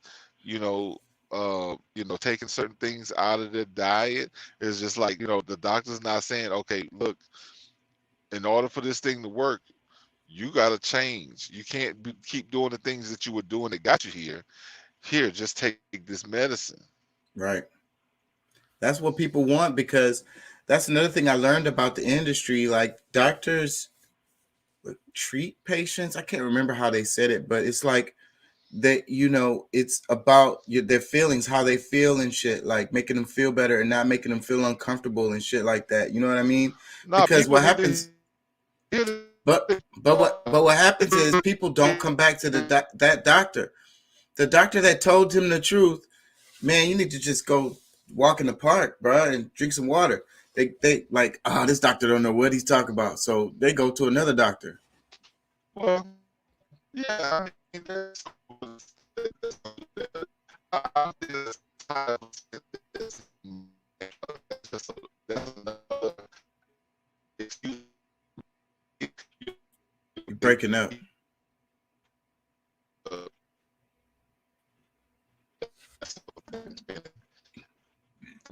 That's what they can keep the patients and money coming to.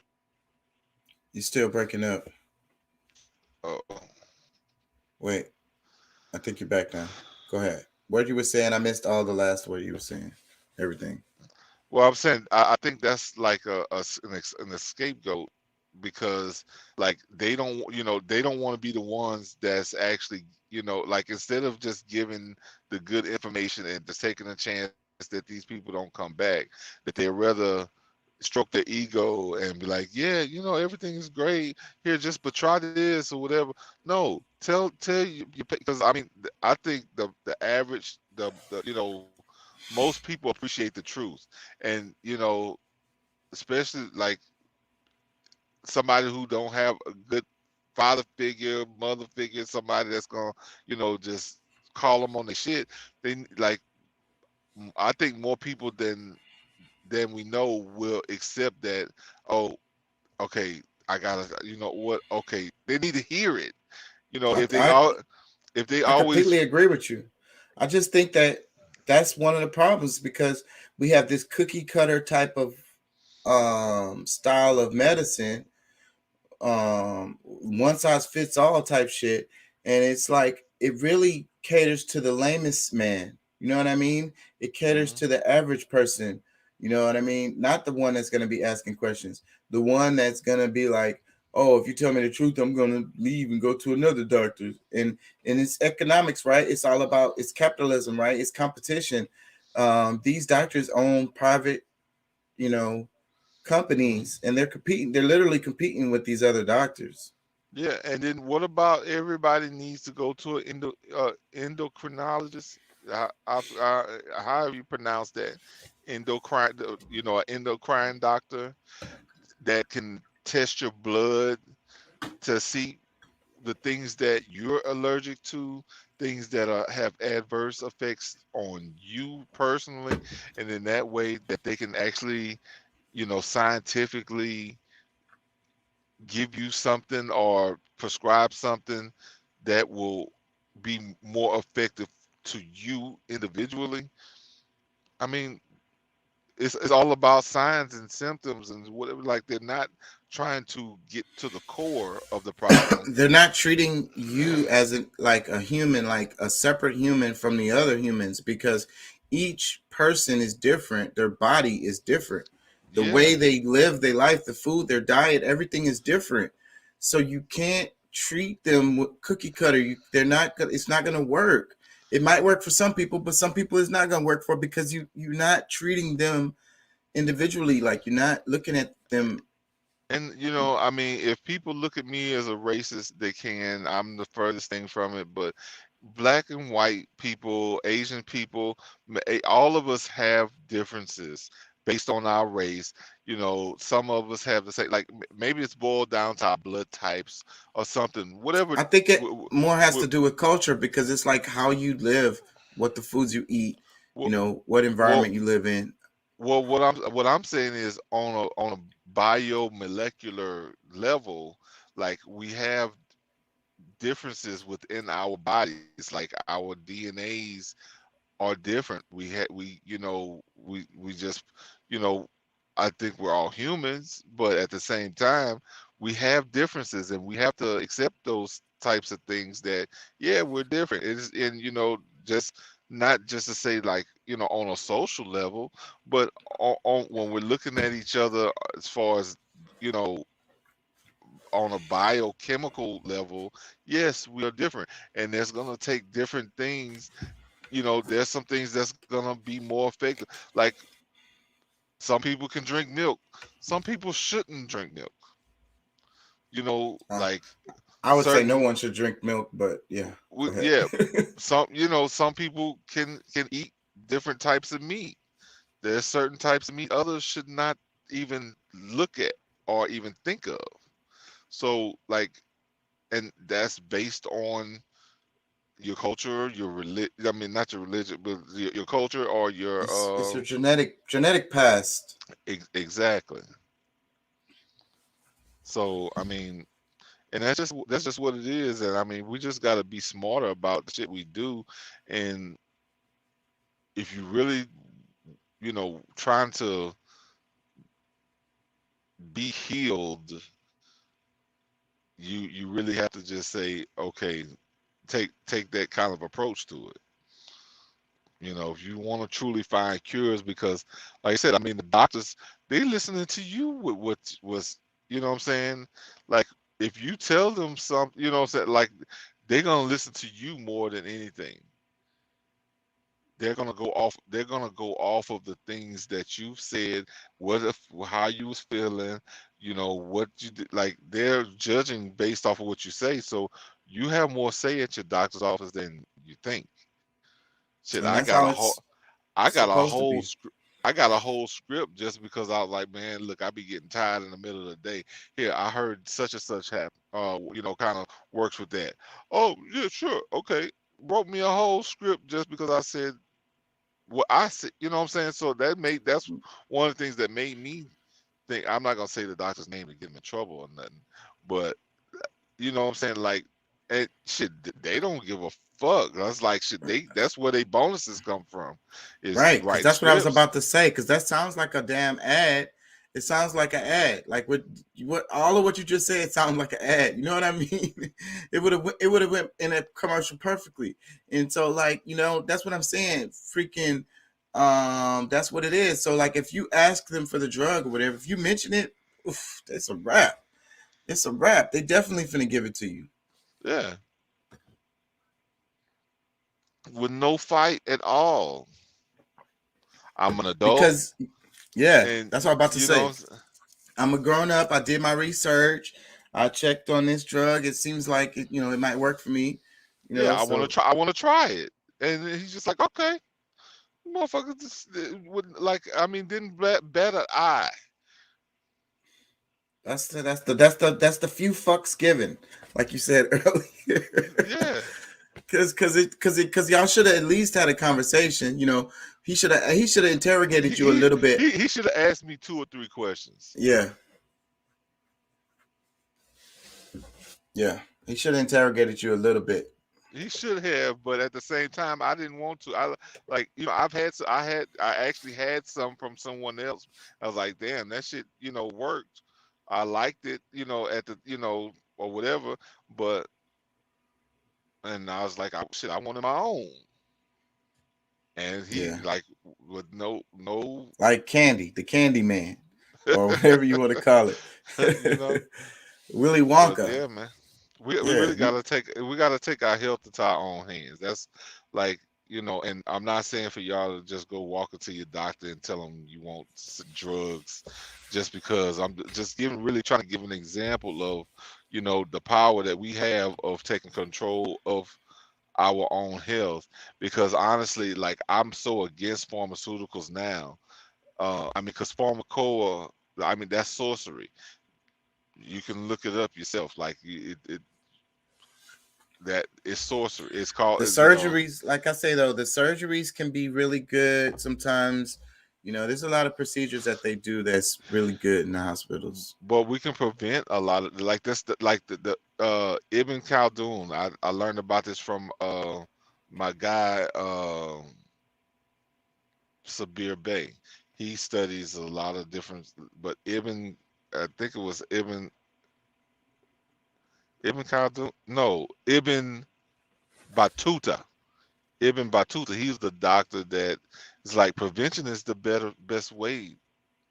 Like you the prevention is where you start. And Like, that's why we should have a healthcare system, because it's kind of like our police system is the same way. It's reactionary. You know what I'm saying? We don't focus on prevention. We don't focus on what's the cause, what's the root causes of these things, and try to handle those. Instead, we put band-aids or what, after the fact type stuff. You take these drugs. You know what I mean? Let me do this surgery. Let me cut it off. But we're not even talking about how did we get here, and how do we prevent others from getting here? that's the thing. Like I said, I mean, you can continue doing the same shit you've been doing. They're okay with giving you band-aids. You know what I'm saying? Like they will put a band-aid on a bullet wound and just wait for you to come back. Well, hey, look, I don't know what, it's still bleeding. You know what I'm saying? Like, yeah, they don't.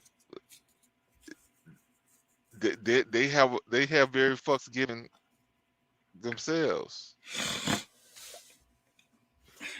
Let me play a bit of this video because I want to talk about some global politics a bit.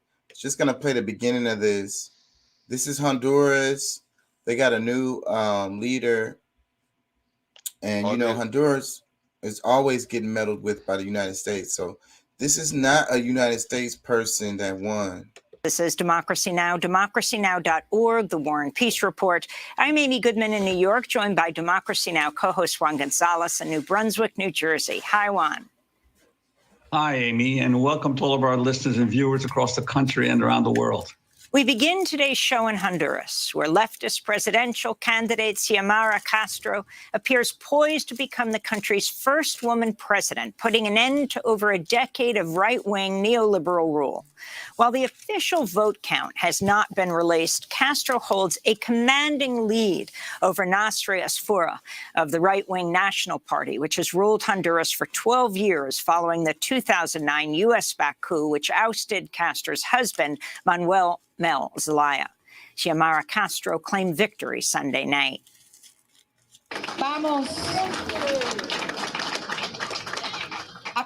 We are going to build a new era. Out with the death squads, out with corruption, out with drug trafficking and organized crime. No more poverty and misery. To victory. The people will always be united. Together, we are going to transform this country.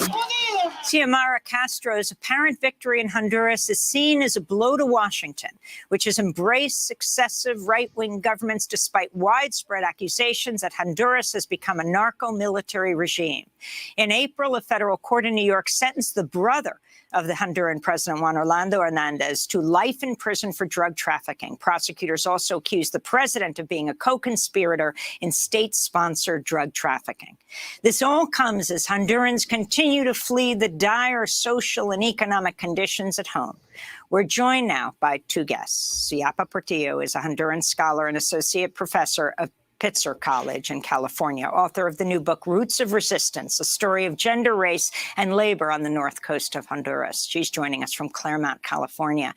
And in the Honduran city of Comayagua, we're joined by Fareed Sierra, who's a high school teacher, has been closely following the elections. Fareed, let's begin with you right there in Honduras. Can you talk about the significance of the apparent victory of what will become the first female president of Honduras, Xiomara Castro de Zelaya? Yeah, definitely. I mean, Okay, so what do you think about that so far?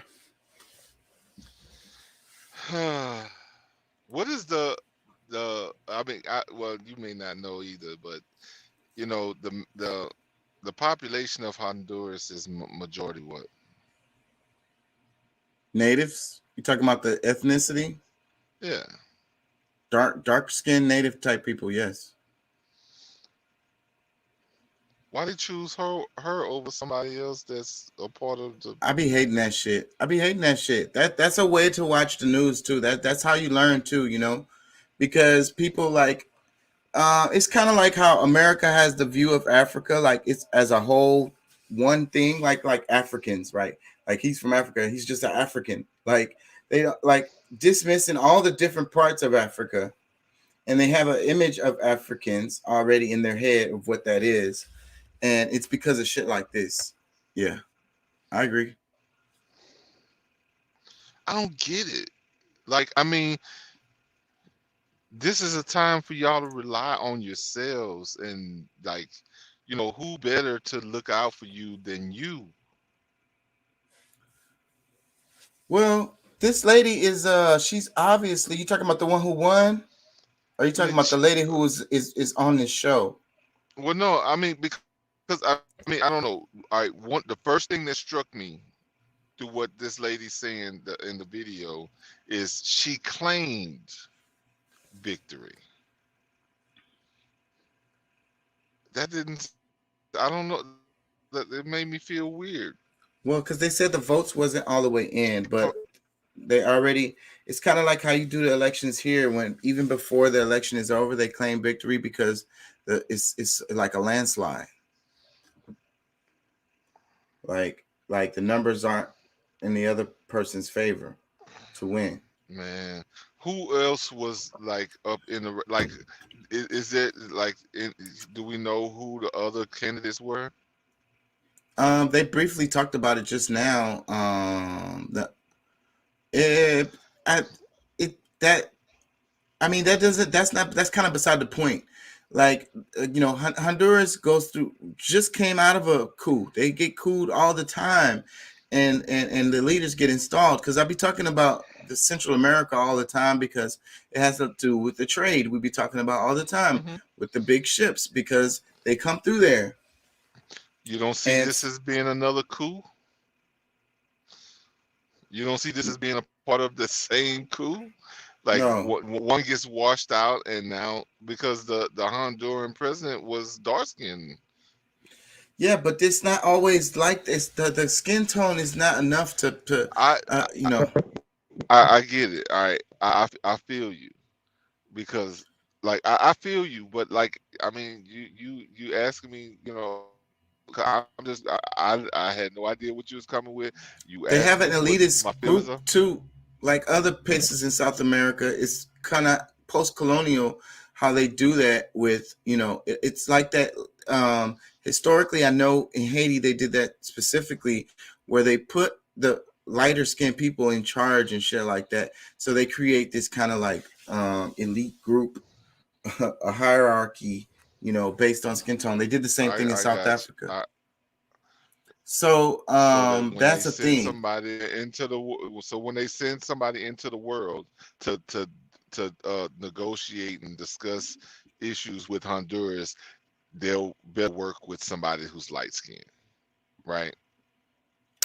That's not what I'm saying, but no, I mean, but I'm just saying. Well, that's what I'm saying, and a lot of people, a lot, and maybe it makes sense, because in the world, I mean, a lot of the leaders are light skinned, and you might have a better chance of getting things done, and you may not have to, do this thing all over again because another dark-skinned person might get killed and taken out of office because of whatever they believe or whatever. Because there's some truth to what you're saying with the European Union and all that, but it's kind of beside the point of this. This is like this is kind of a win for Honduras, at least for now. Who knows what's going to happen? This is a win for the people of Honduras. Because they are, like I say, they always install, and they really like to have a lot of control in Central America, not just for the trade routes, but also because of the they like to produce stuff down there too. You know what I mean? Yeah. Whatever it is, bananas or something. So, but they always like that stuff to go to the private companies only, and the native people, the people that live there, get nothing out of it. You know what I mean? That's just how they do it. So, but the people aren't gonna like that always. So the people be pushing against that stuff. So that's the reason why they always got to have these coups and these like guerrilla wars and just chaos to keep the people kind of submissive while they run. Rob them blind. Yeah, basically. So that's what this is about. So this is a win for them, temporarily at least, for the people of Honduras. Okay. Because they've been going through it. Let me see. They're gonna play. Maybe they'll explain a little bit more. The significance, first of all, I want to say that it's brought hope to the entire country. I mean, people are celebrating on the streets. I just got back from Tegucigalpa. I was there for the weekend on Friday. People were tense. People were going to the stores, expecting something negative may have happened or for the weekend. And when the ballots, the first ballot count came out, people were exuberant. People were relieved. And even yesterday, when I woke up in Tegucigalpa, there was this sense of hope in the country, which people hadn't felt in such a long time. They've been going through it. Yeah, I don't say, but I think maybe I should just not speak because like this brings up a lot of thoughts of what happened. Like, I mean, because pretty most societies, most countries, women make up the bigger numbers in not saying like I don't have issue with women, but like I know, like just like when this last presidential, a lot of women, I'm hearing like the reasons why they're voting, it had nothing to do with policy. It had more so to do, well, yeah, girl power, representation, girl power. Image politics. That's my AKA sister. That's my, like, I mean, just little shit like that. Like, okay, and that's the reason why you're voting for that person.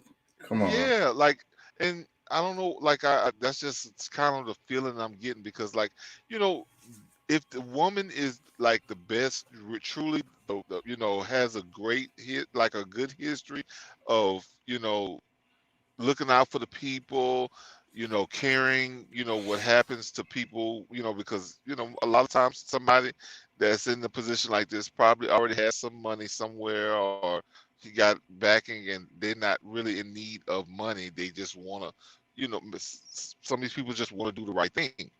But then, there's people whose records has shown that they don't give a damn about you or your people, regardless if you was her lying sister or not, because she don't see you the same way she see herself. And see, that's why this is significant, because this is one of them people, and the people who win usually in Central and South America are usually the bad guys, if you will. If you want to say bad guys and good guys, the people that care about the people are not the ones who tend to win Central and South America, because it's so many, it's globally political, and a lot of countries have other interests in what happens there. I understand, I get it. I'm just kind of, I don't know how to feel about this for my people down there. Because sometimes it is double-edged. Let's listen a little bit more. The Commission reported that there was 30 candidates and their families who had been murdered since October of last year, and 60 incidents of either fights, attacks, or any types of aggression acts have been reported since October of last year. Yes. I wanted to bring Ciapa Portillo into the conversation, and I also wanted to go back in time. Ciapa Portillo is the Honduran scholar and associate professor at Pitzer College. Democracy Now! First spoke to Xiomara Castro in 2009. This was after the coup. It was an exclusive interview by phone just after the U.S.-backed coup overthrew her husband, President Mel Zelaya, as she tried to return to Honduras from Nicaragua.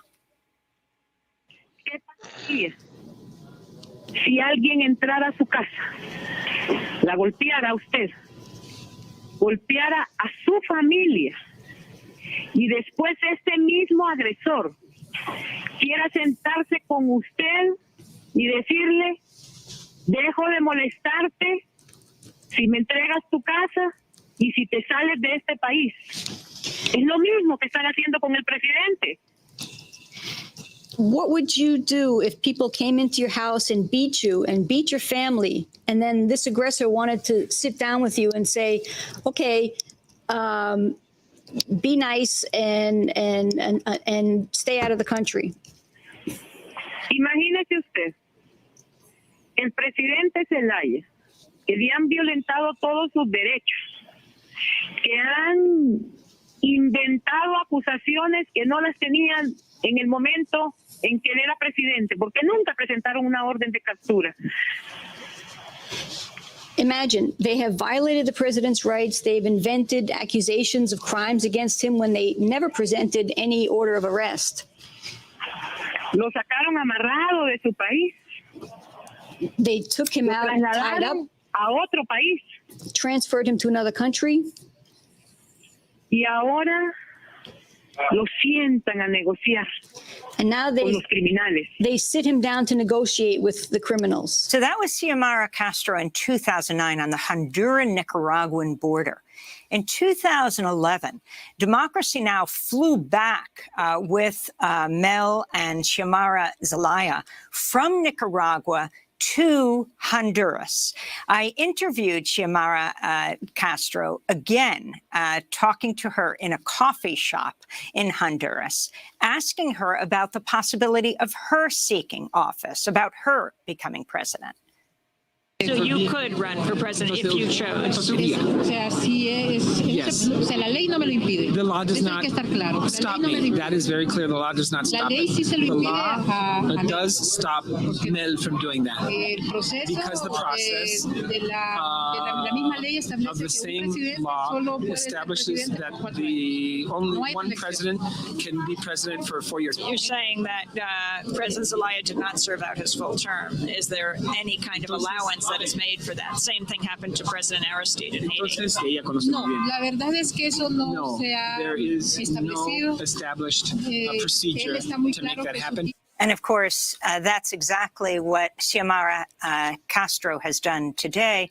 She has run for president. But I want to go to one more clip of Democracy Now! Co-host Juan Gonzalez raising the issue of the U.S.-backed coup in Honduras with then presidential candidate Hillary Clinton during a meeting that she had with the New York Daily News editorial board. Juan worked for the New York Daily News. He asked about Clinton's decision not to declare Zelaya's ouster in 2009 a coup.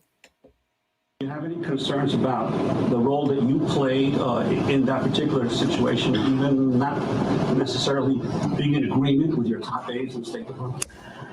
Well, let me again try to put this in context. The legislature, or the national legislature in Honduras and the national judiciary actually followed the law in removing President Zelaya. Now, I didn't like the way it looked or the way they did it, but they had a very strong argument that they had followed the Constitution and the legal precedents. And as you know, they really undercut their argument by spiriting him out of the country in his pajamas, where they sent, the military to, take him out of his bed and get him out of the country. So this began as a very mixed and difficult situation.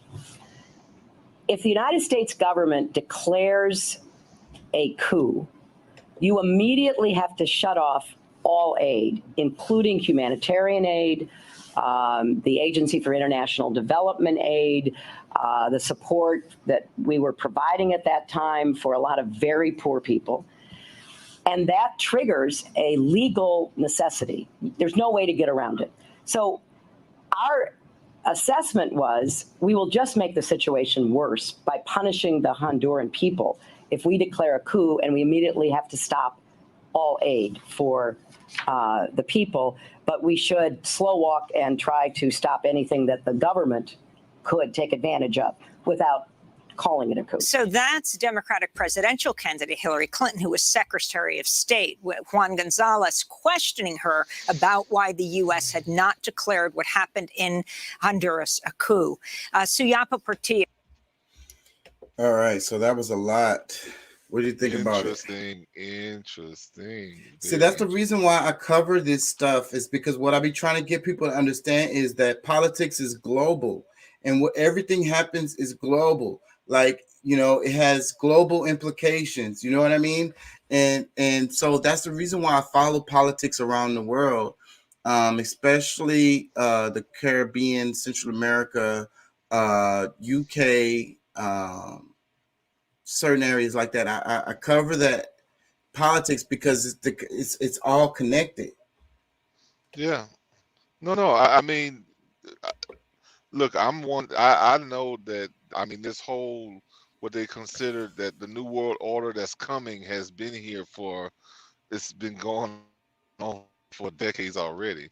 It's just that the people haven't seen like actually see it exactly for what it is. But because I mean, yeah, the individual countries still have their certain things, but overall, it boils down to what the world wants or needs. But and I think, I mean, honestly, I think that's a part of, the world needs this woman in this office right now for whatever reason that they feel her to be. Well, one thing is kind of, I would say a bit suspicious is that she made it out of all of this alive. You know, they kill people who try to run for office over there. Like, it's a very common thing that happens. You know, like they just kill you. You know, so it is kind of amazing that she made it through this alive.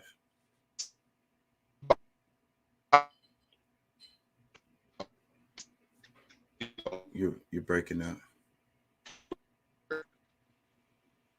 Uh-oh. There you go. Can you hear me now? Yeah. Yeah, I was like, for whatever reason, they find a benefit in her being there. So yeah, that could be true. That could be true. Hey, you know, it would take more investigation for me to argue with that. You know, well, yeah, but I right, mean, but it is what it is, and I mean, maybe that's the best thing for them at this moment because of everything. You know what I'm saying? And you heard all that bullshit that came out of Hillary Clinton's mouth. I know, but at the same time, because I mean, to me, that said a whole lot for me. Because I mean, I'm looking at it like, okay, you don't want to stop the aid and this, that, and I mean, hey, what's right is right. If what happened just happened, and now you're concerned about the poor people and all this other kind of stuff that's down there. Okay, hey, you know what? Hey, you got the juice. Words? Yeah. What, you know what I'm saying? Like what they said in the two, yeah, the movie The Juice is like, shit, you got the juice. You know what I'm saying? Yep, she had that sauce. Yeah. Yeah, that's crazy, man. So like, yeah, but that just shows the connection between the global politics, you know what I'm saying? And how it's connected. This lady is a gangster.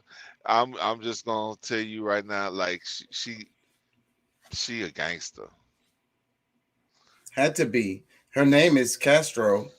That's already Now,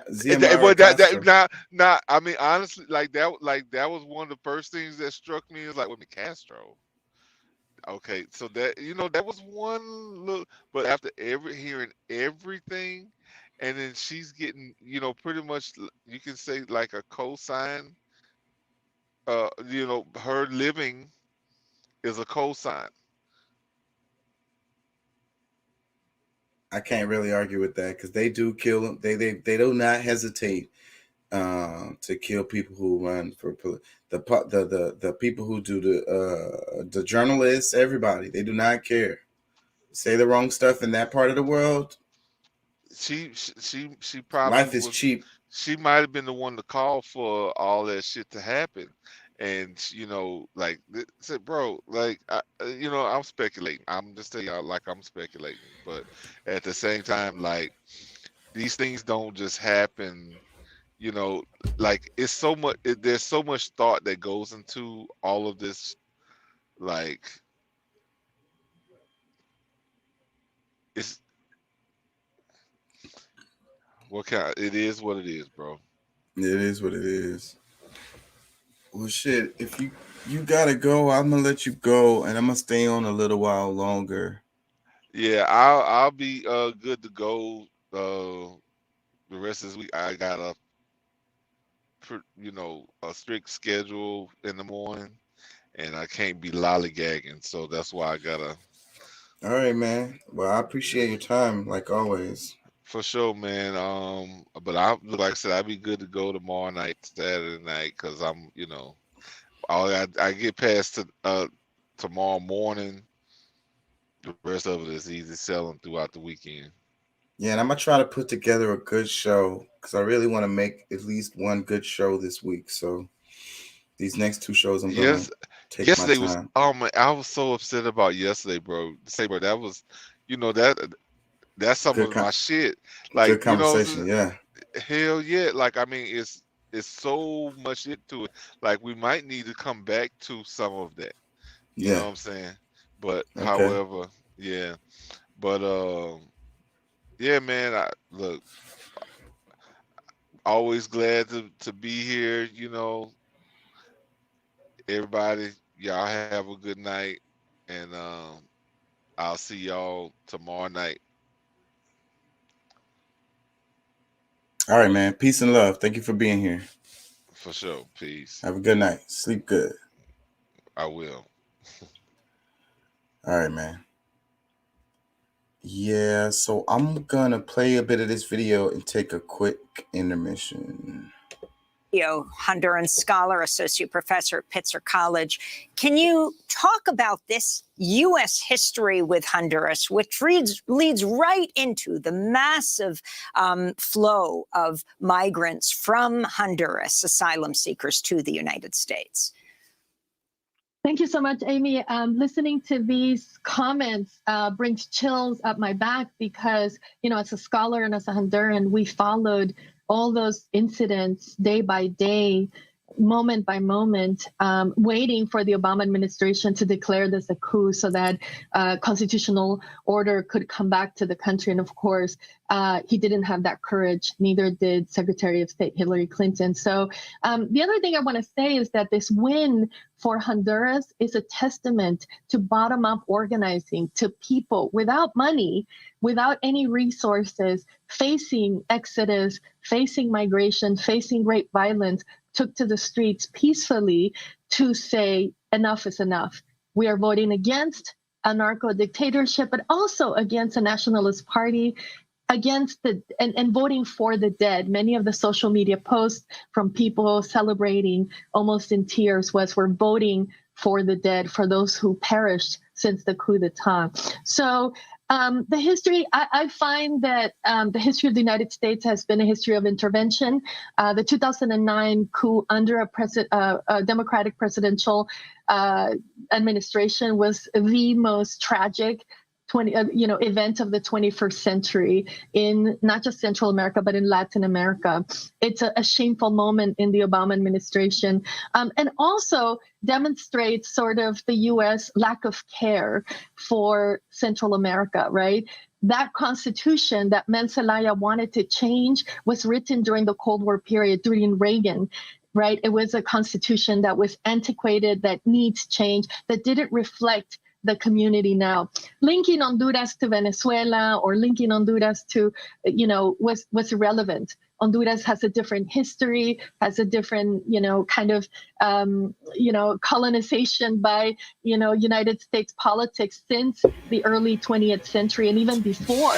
And so it didn't make sense, that the Democratic Party wouldn't respect the rule of law in Honduras. Sadly, Honduras has not recovered from the coup until now, and this is how people are seeing it as a moment of hope. And Suyapa Portillo, I wanted to ask you, you mentioned the narco dictatorship. Could you talk about these years of the National Party rule in Honduras subsequent to the coup? Of course, Juan Orlando Hernandez and his brother have been implicated by the federal government itself in in trafficking. His brother convicted, and he accused in actual federal papers here, and yet this administration continued to back him, and the impact it had on the Honduran people these last more than a decade now.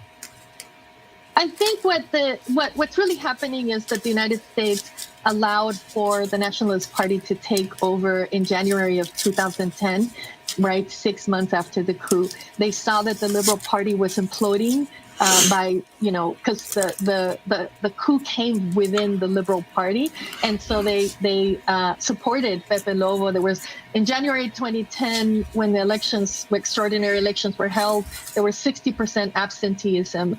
So Pepe Lobo was elected, not by the people, basically, right? I don't know who voted for him, and the party continued to stay in power, and since there have been so many acts of corruption. For example, $90 million were stolen from the Social Security Administration to run the campaign of Juan Orlando Hernandez. And what's interesting about that is that people remember the medication that they bought for the Social Security hospitals were, made out of flour. They weren't even real medication. They promised mobile hospitals during COVID-19. Just 2 weeks ago, a family member of mine died in Copan because there was no ventilators from COVID. There was no ventilators, there was no medication.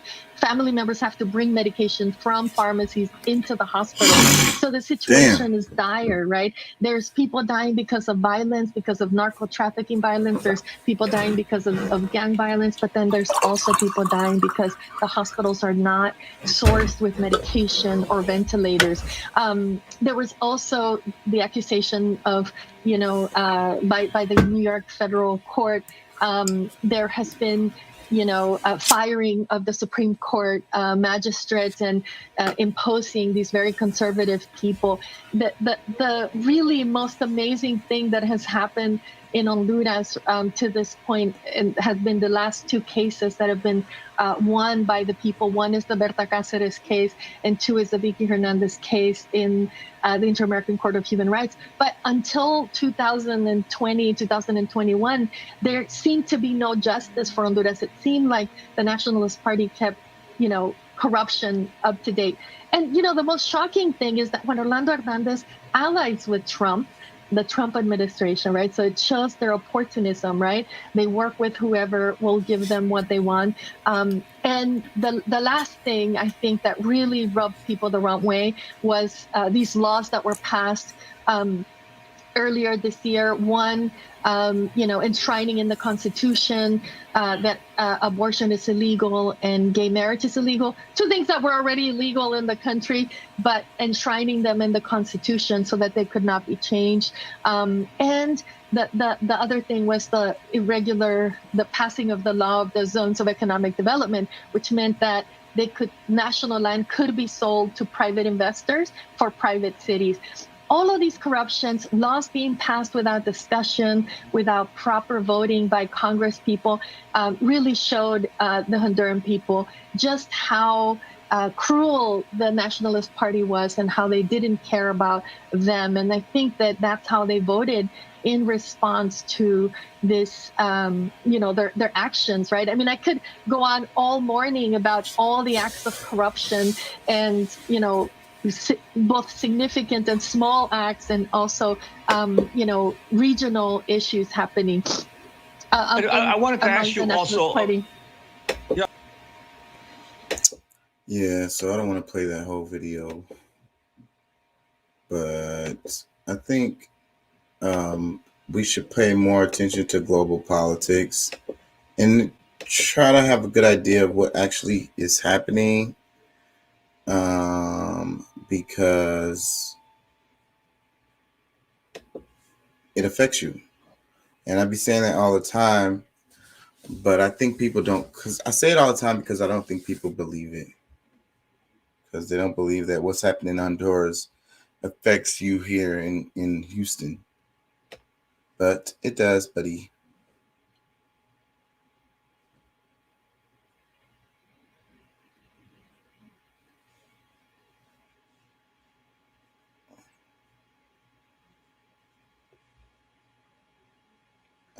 feel about that. OMG. If you run around for this era, I feel you, because this was lit. I used to have a bunch of CDKs like that. What's his name? Y'all know Cuomo. They got rid of Cuomo. Get ready to hear more and more of these stories in upcoming months. I'm kind of curious to hear that, but I'm not going to play it. It's going to be something stupid, probably.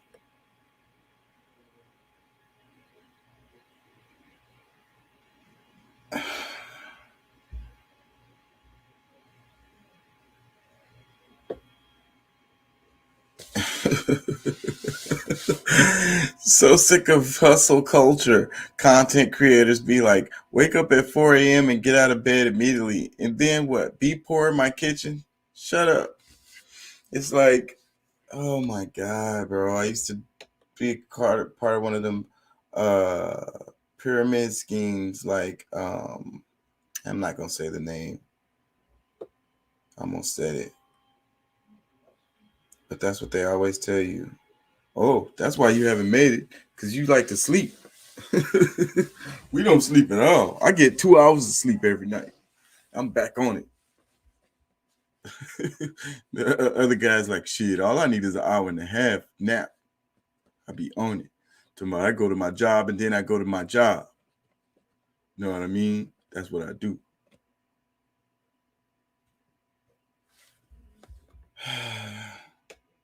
Funny how they feed the homeless on holidays, but will throw food away instead of giving it to them any other day. I don't know what that has to do with.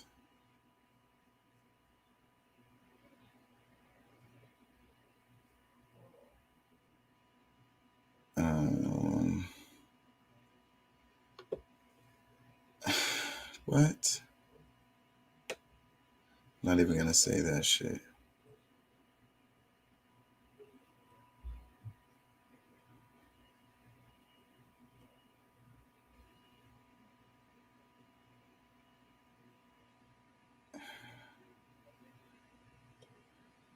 Yeah, some truth to that.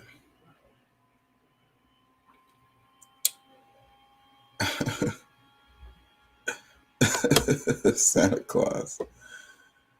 I don't know how much longer I'm gonna go. I'm kind of curious about. I think I want to share the Chris Cuomo thing. Am I saying Andrew Cuomo? Whatever, the brother. They kicked him out. His brother got in trouble, so they like, he can't even do his job right now. He's suspended. Oh, and I wanted to play some of this shit about racism. So where's the Chris Cuomo shit?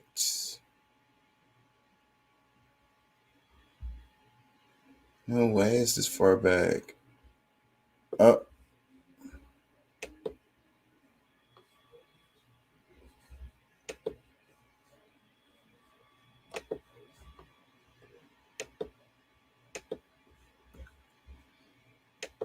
Let me share this.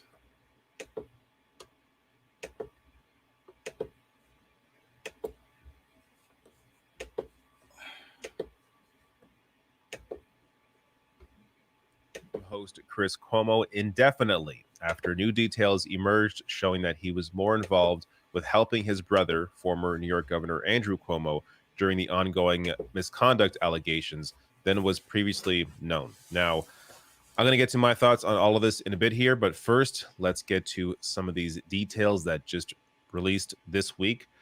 But first, before all of that, this headline here, really weird to see on CNN, but here you go.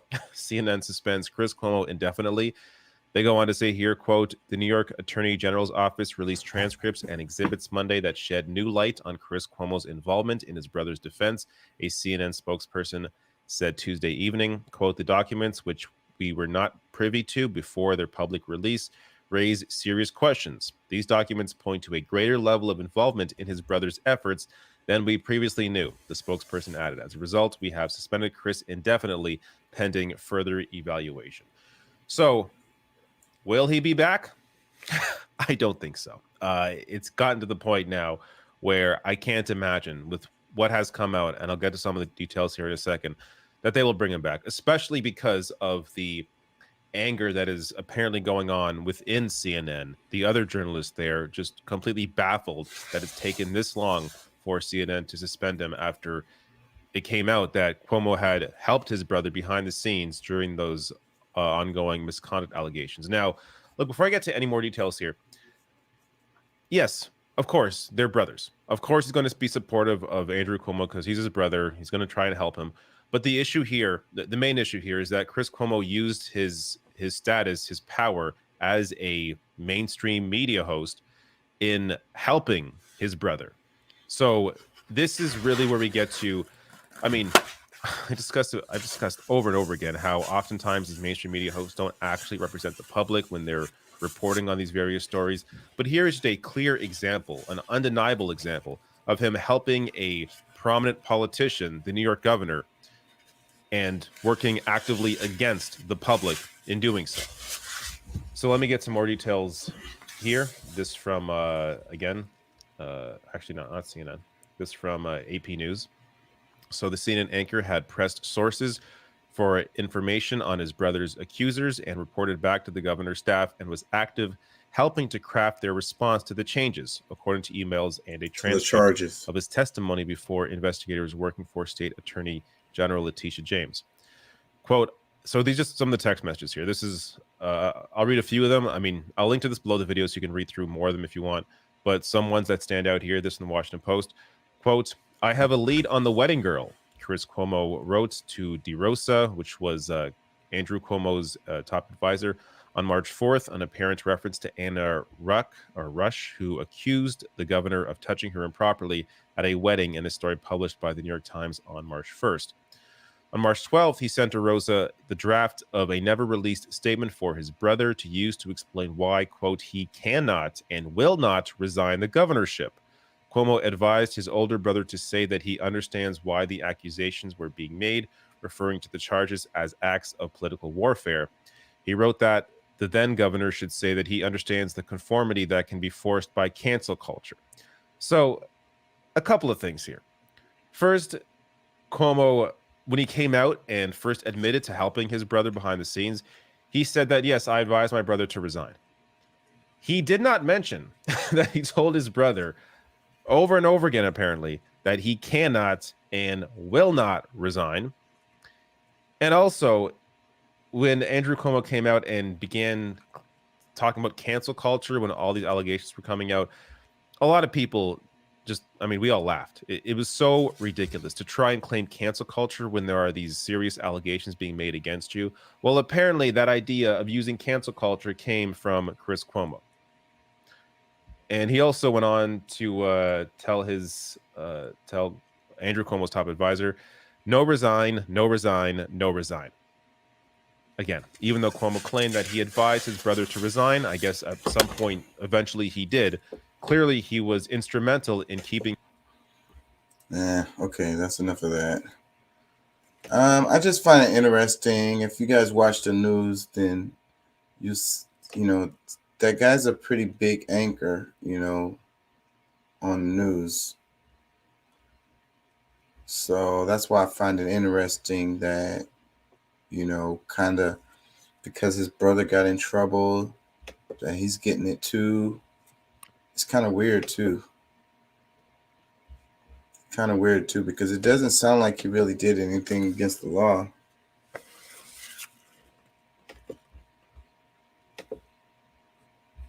But the trust that we have in the media is shot to shit, you know, and I think that story is another example of why, you know, because we see them on their personal agendas and they're telling us one thing, but they are on their own personal agendas.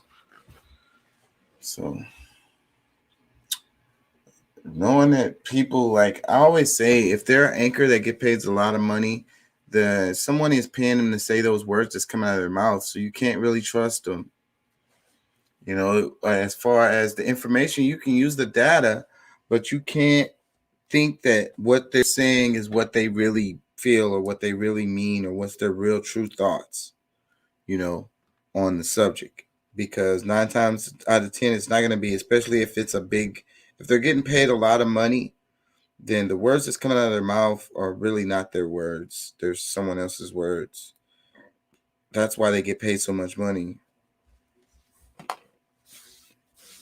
Because they're willing to say whatever the hell is written on the damn script. America, my name is Aimee Frimpong. I come to you live every Thursday at about this time. And, yesterday I did a first draft of a rather large paper on critical race theory, Hegel, and the metaphysics of judicial capture. When you're talking about an institution that gets captured by another institution, you have to have a pretty rich conception of what it means to be like separate institutions and for one to be other than the other and still influence the other and possibly capture the other. So just making sure everything is right. So I wrote that paper. I think it's a pretty good paper. And I felt relieved after I finished. And so I had a full night's sleep for the first time in quite a while.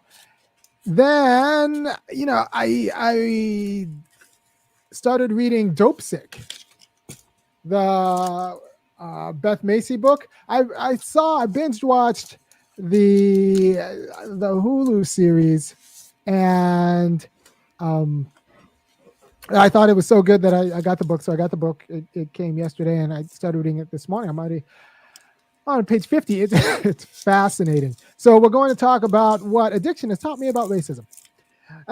First of all, you have to know about heroin addiction. It's not about the euphoria that the drug causes as much as it's about the cravings and the withdrawal that the drug changes your brain such that when you don't have it, all you can think about is getting more, right? So that is, I think it's an important distinction, that people think that people do the drugs because it makes them feel a certain way. That's both true, but they do the drug. The addiction part with opioids is that when you don't do the drug, it makes you feel a certain way, right? So it's not so much the high as much as it's avoiding the low. Wonder why people haven't filed in so much. You should come and watch my show. All right, so it's not so much the high, it's about avoiding the low. And what does that... Yes, I have read. I read the compensatory Neely Fuller's book. I read it a long time ago. I didn't read it all. I think I read patches of it. I've been lost since now. Someone asked if I read Neely Fuller's book. Yeah. I read the section. I remember a section where he talks about. I mean, it's all about white supremacy, but it's if you don't understand white supremacy, how it works, and everything else you think you know about American life is actually there to confuse you. You're just confused. All right. So addiction. The idea isn't that addiction makes you feel good. Taking a drug makes you feel good. It's that its absence is unbearable, right? It changes your chemistry so that the absence is unbearable. And I think the first analog you could use to describe American racism is that there are only so many people who get like a real charge out of being white supremacist. They maybe the guys over at who on 1/6 who stormed the Capitol, they really like it. But most white supremacists are white supremacists because they're terrified of being treated like us. They're terrified of being treated like the national word, the N-word. They don't want to be treated like that. So they're white supremacists that way. So it's not, and so I think it's actually important to distinguish. Now, functionally, these people are the same. Like in terms of, it doesn't matter if the dope fiend is doing it for the pleasure of the high or the dope fiend is doing it to avoid the craving. They're still breaking into my house and trying to steal my shit, right? So like for the fix, right? So it doesn't really matter. In some ways it doesn't matter. They're both dope fiends who are a problem. But I think it's an important analytic distinction between those who do it for the thrill of it and then those who do it because they're terrified of the alternative, and because the alternative is unmanageable. right? So are you trying to get high, or are you trying to get the cravings gone? Right. So we need to find kind of the public policy equivalent of methadone to get the white supremacists who are scared of being treated like Negroes and off the stuff. Off the stuff, because so I think that's an interesting analog. Another thing that's interesting about the addiction of the pills is that they came from doctors, right? It's called itrogenesis. I want to keep putting a po on there, but that's not right. Itrogenesis. Itros is it's Greek for doctor, so it's pretty much medical induced genesis. So Arthur Sackler, what he did when he was one of the Sackler brothers, who was the head of Purdue Pharma, what he did in the 60s with Valium was he was like, we don't have to, going to the customers isn't bad. We should market to the doctors. And if we market to the doctors, we could do great. We would sell a lot of pills. And so he put a lot of money into marketing to doctors and introduced that model and sold a lot of Valium. And so now so if you market to doctors, you could distort their prescribing habits. And if you distort their prescribing habits, it turns out that they will cause addictions. And the addictions will be caused by doing exactly what the doctors tell you to do. So what does that mean for us moderns, right? So for us moderns, we have to understand that life is very specialized. I don't know how to do a lot of things. It's good that I don't know how to do a lot of things, because the things I know how to do, I do rather well. But I don't know how to do a lot of things, so I have to trust other people to do things for me. I have to trust a mechanic to fix my car. I have to trust the plumber to plumb things. I mean, I can do all these, but not well enough to sustain the quality of stuff I have, right? So we go to professionals who are skilled, but then we find ourselves beholden to those professionals. And so that's the same thing with health, right? So the doctor gives you this pill, and then you find yourself doing what the doctor says, because the doctor's the one who gave you the pill, and you're beholden to their advice because you can't know everything about everything. You're busy. And then before you know it, you're addicted to the pill. All because you followed the doctor's order. And there's a way in which that figures into how we understand white supremacy, because there are no small number of people who do what they do because the expert told them to do. They have to get a house in this neighborhood. They have to be scared of that person. They have to, they've been taught to listen to the experts, but the experts make their money from furthering white supremacy. So you listen to the real estate experts about what schools districts are good.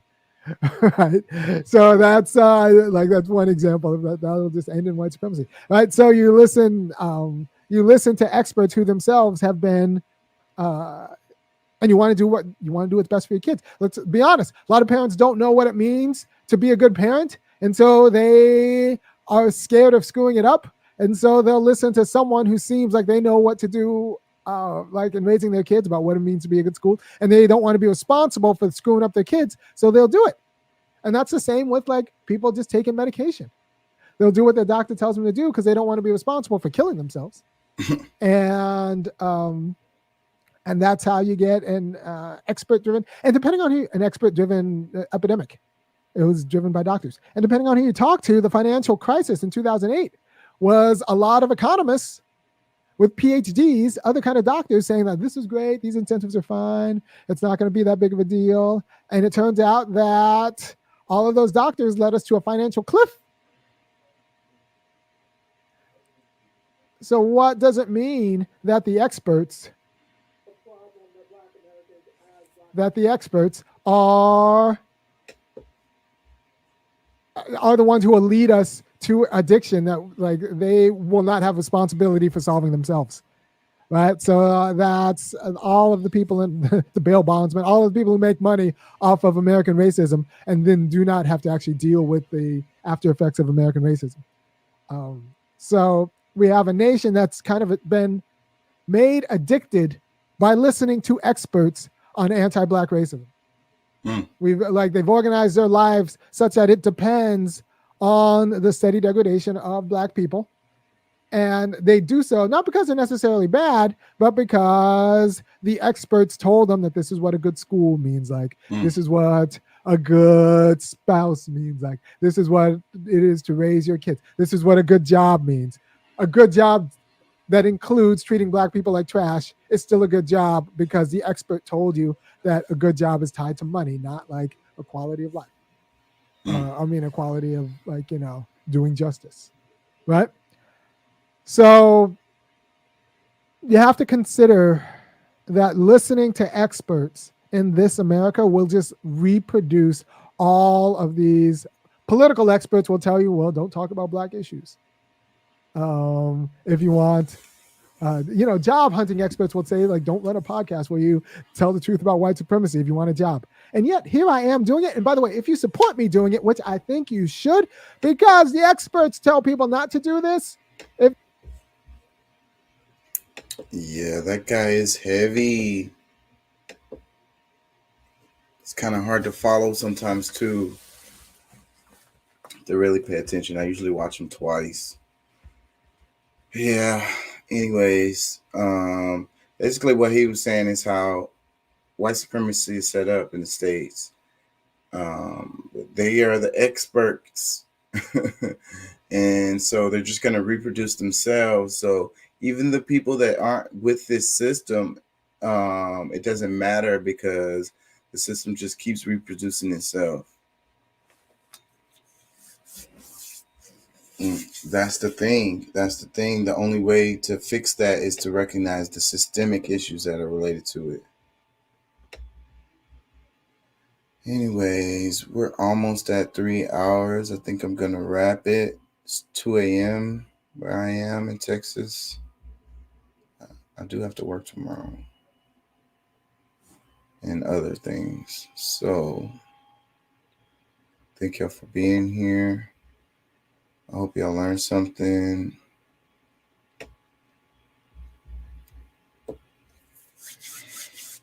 Global politics, world news, racial theology, I guess, or philosophy. Oh, what a mix.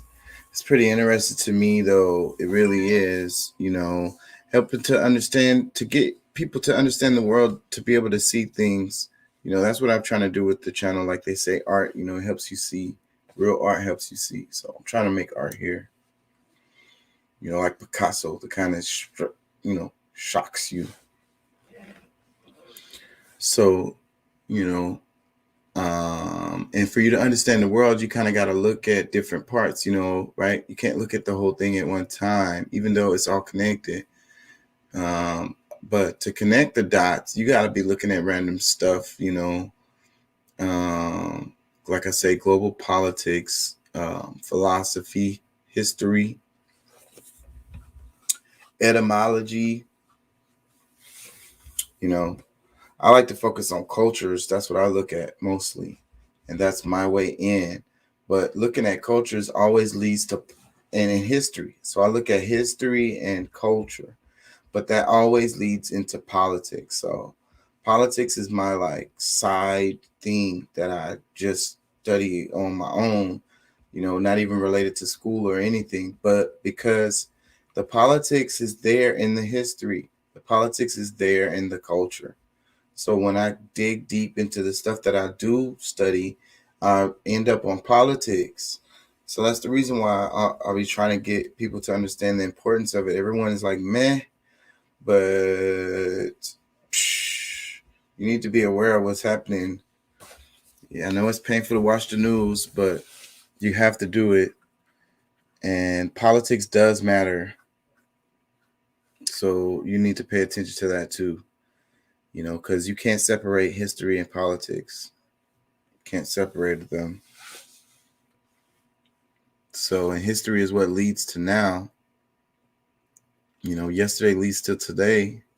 So if you really want to try to understand that, then you need to, you You have to, like I said, you look at parts of it, but politics can be left out if you want to understand, what's happening in the world, why things happen, and then try to be able to predict what's going to happen. So you can not be in position to get smushed or rolled over or shot up or exploded, blowed up or something. Who knows? Or taken advantage of or turned into a slave. Who knows? The information, the data is knowledge is for you, is a tool for you to use in the world, to navigate the world. Excuse me.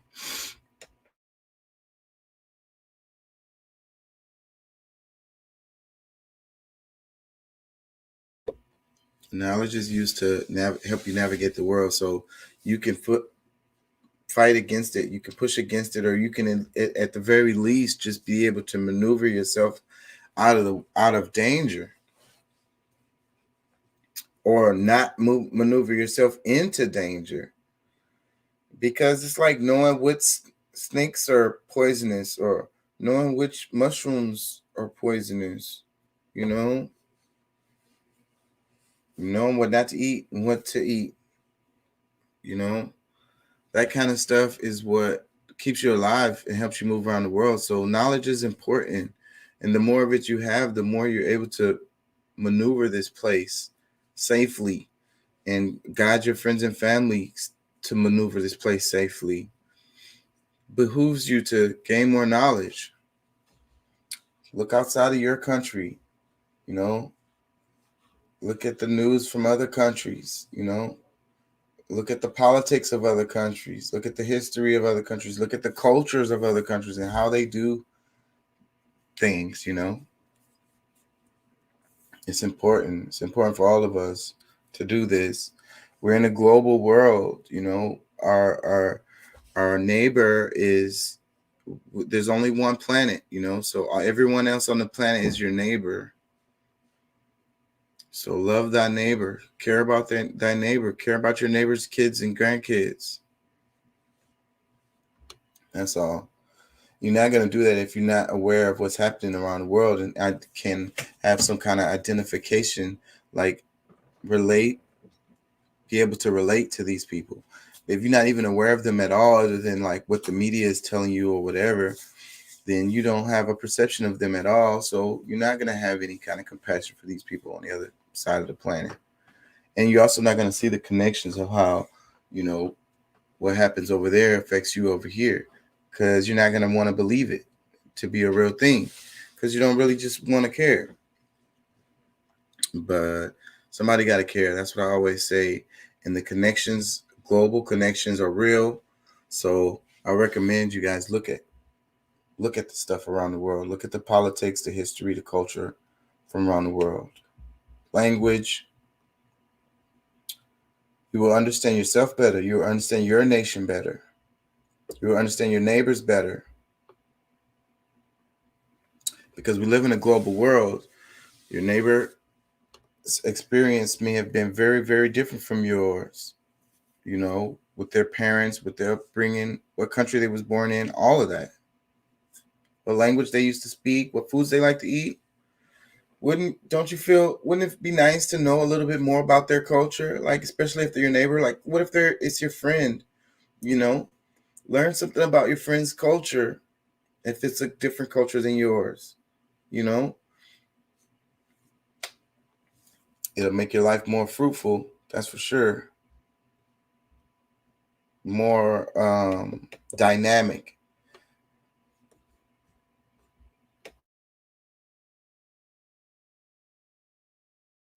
So it's like being able to see the flowers, the more knowledge that you have, the more you're able to see, the more you're able to see the beauty of the world, because, sometimes, even with me, sometimes it's like all I see is bad stuff or, horrible things. But as I've learned, the more you learn, the more you can see, and you can also see the beautiful things, you see more of the beauty. That's what we need to focus on. seeing more of the beauty. I'm finna wrap it, y'all. Peace and love. You have a good night. I'm gonna play a couple of songs. Peace, y'all.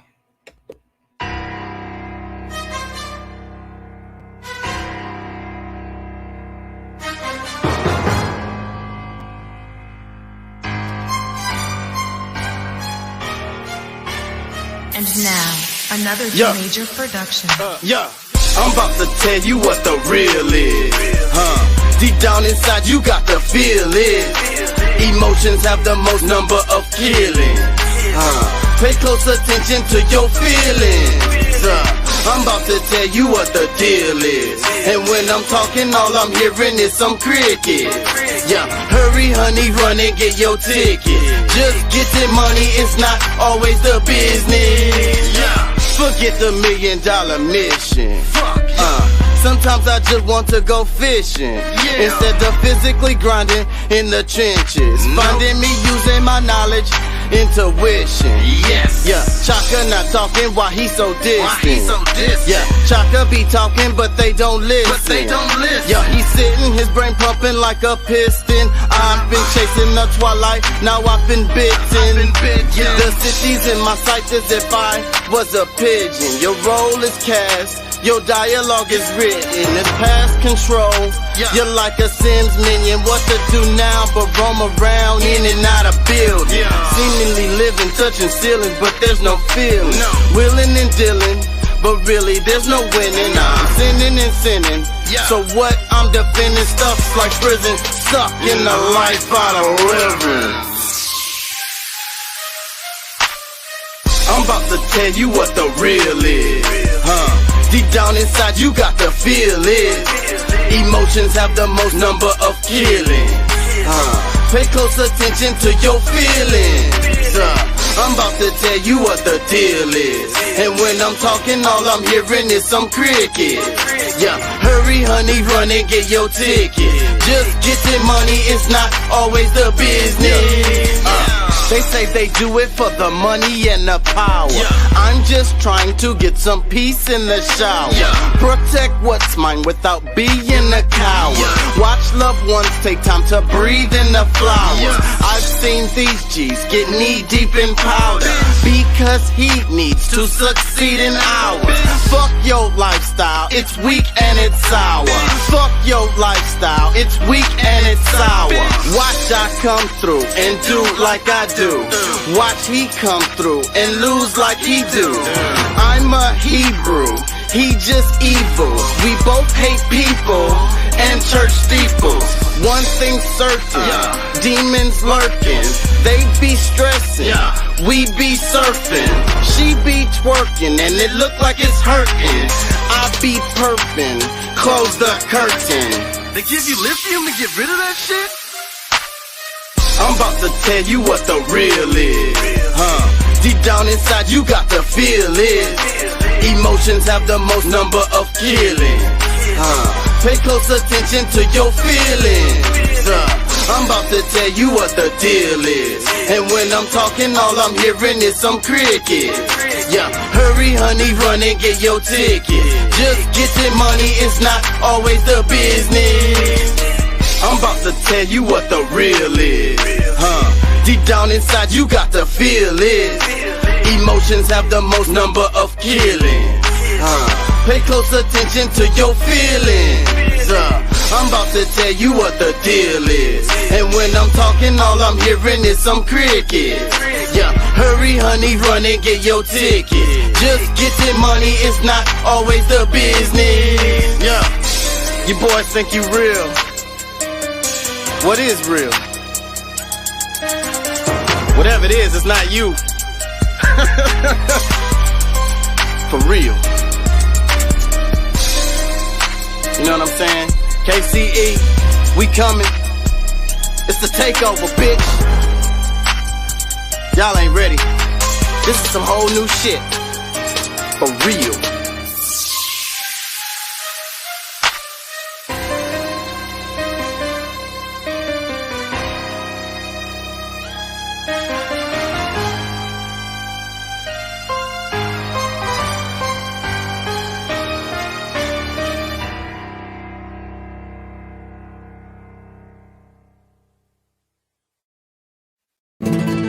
Dime qué tú quieres, papi.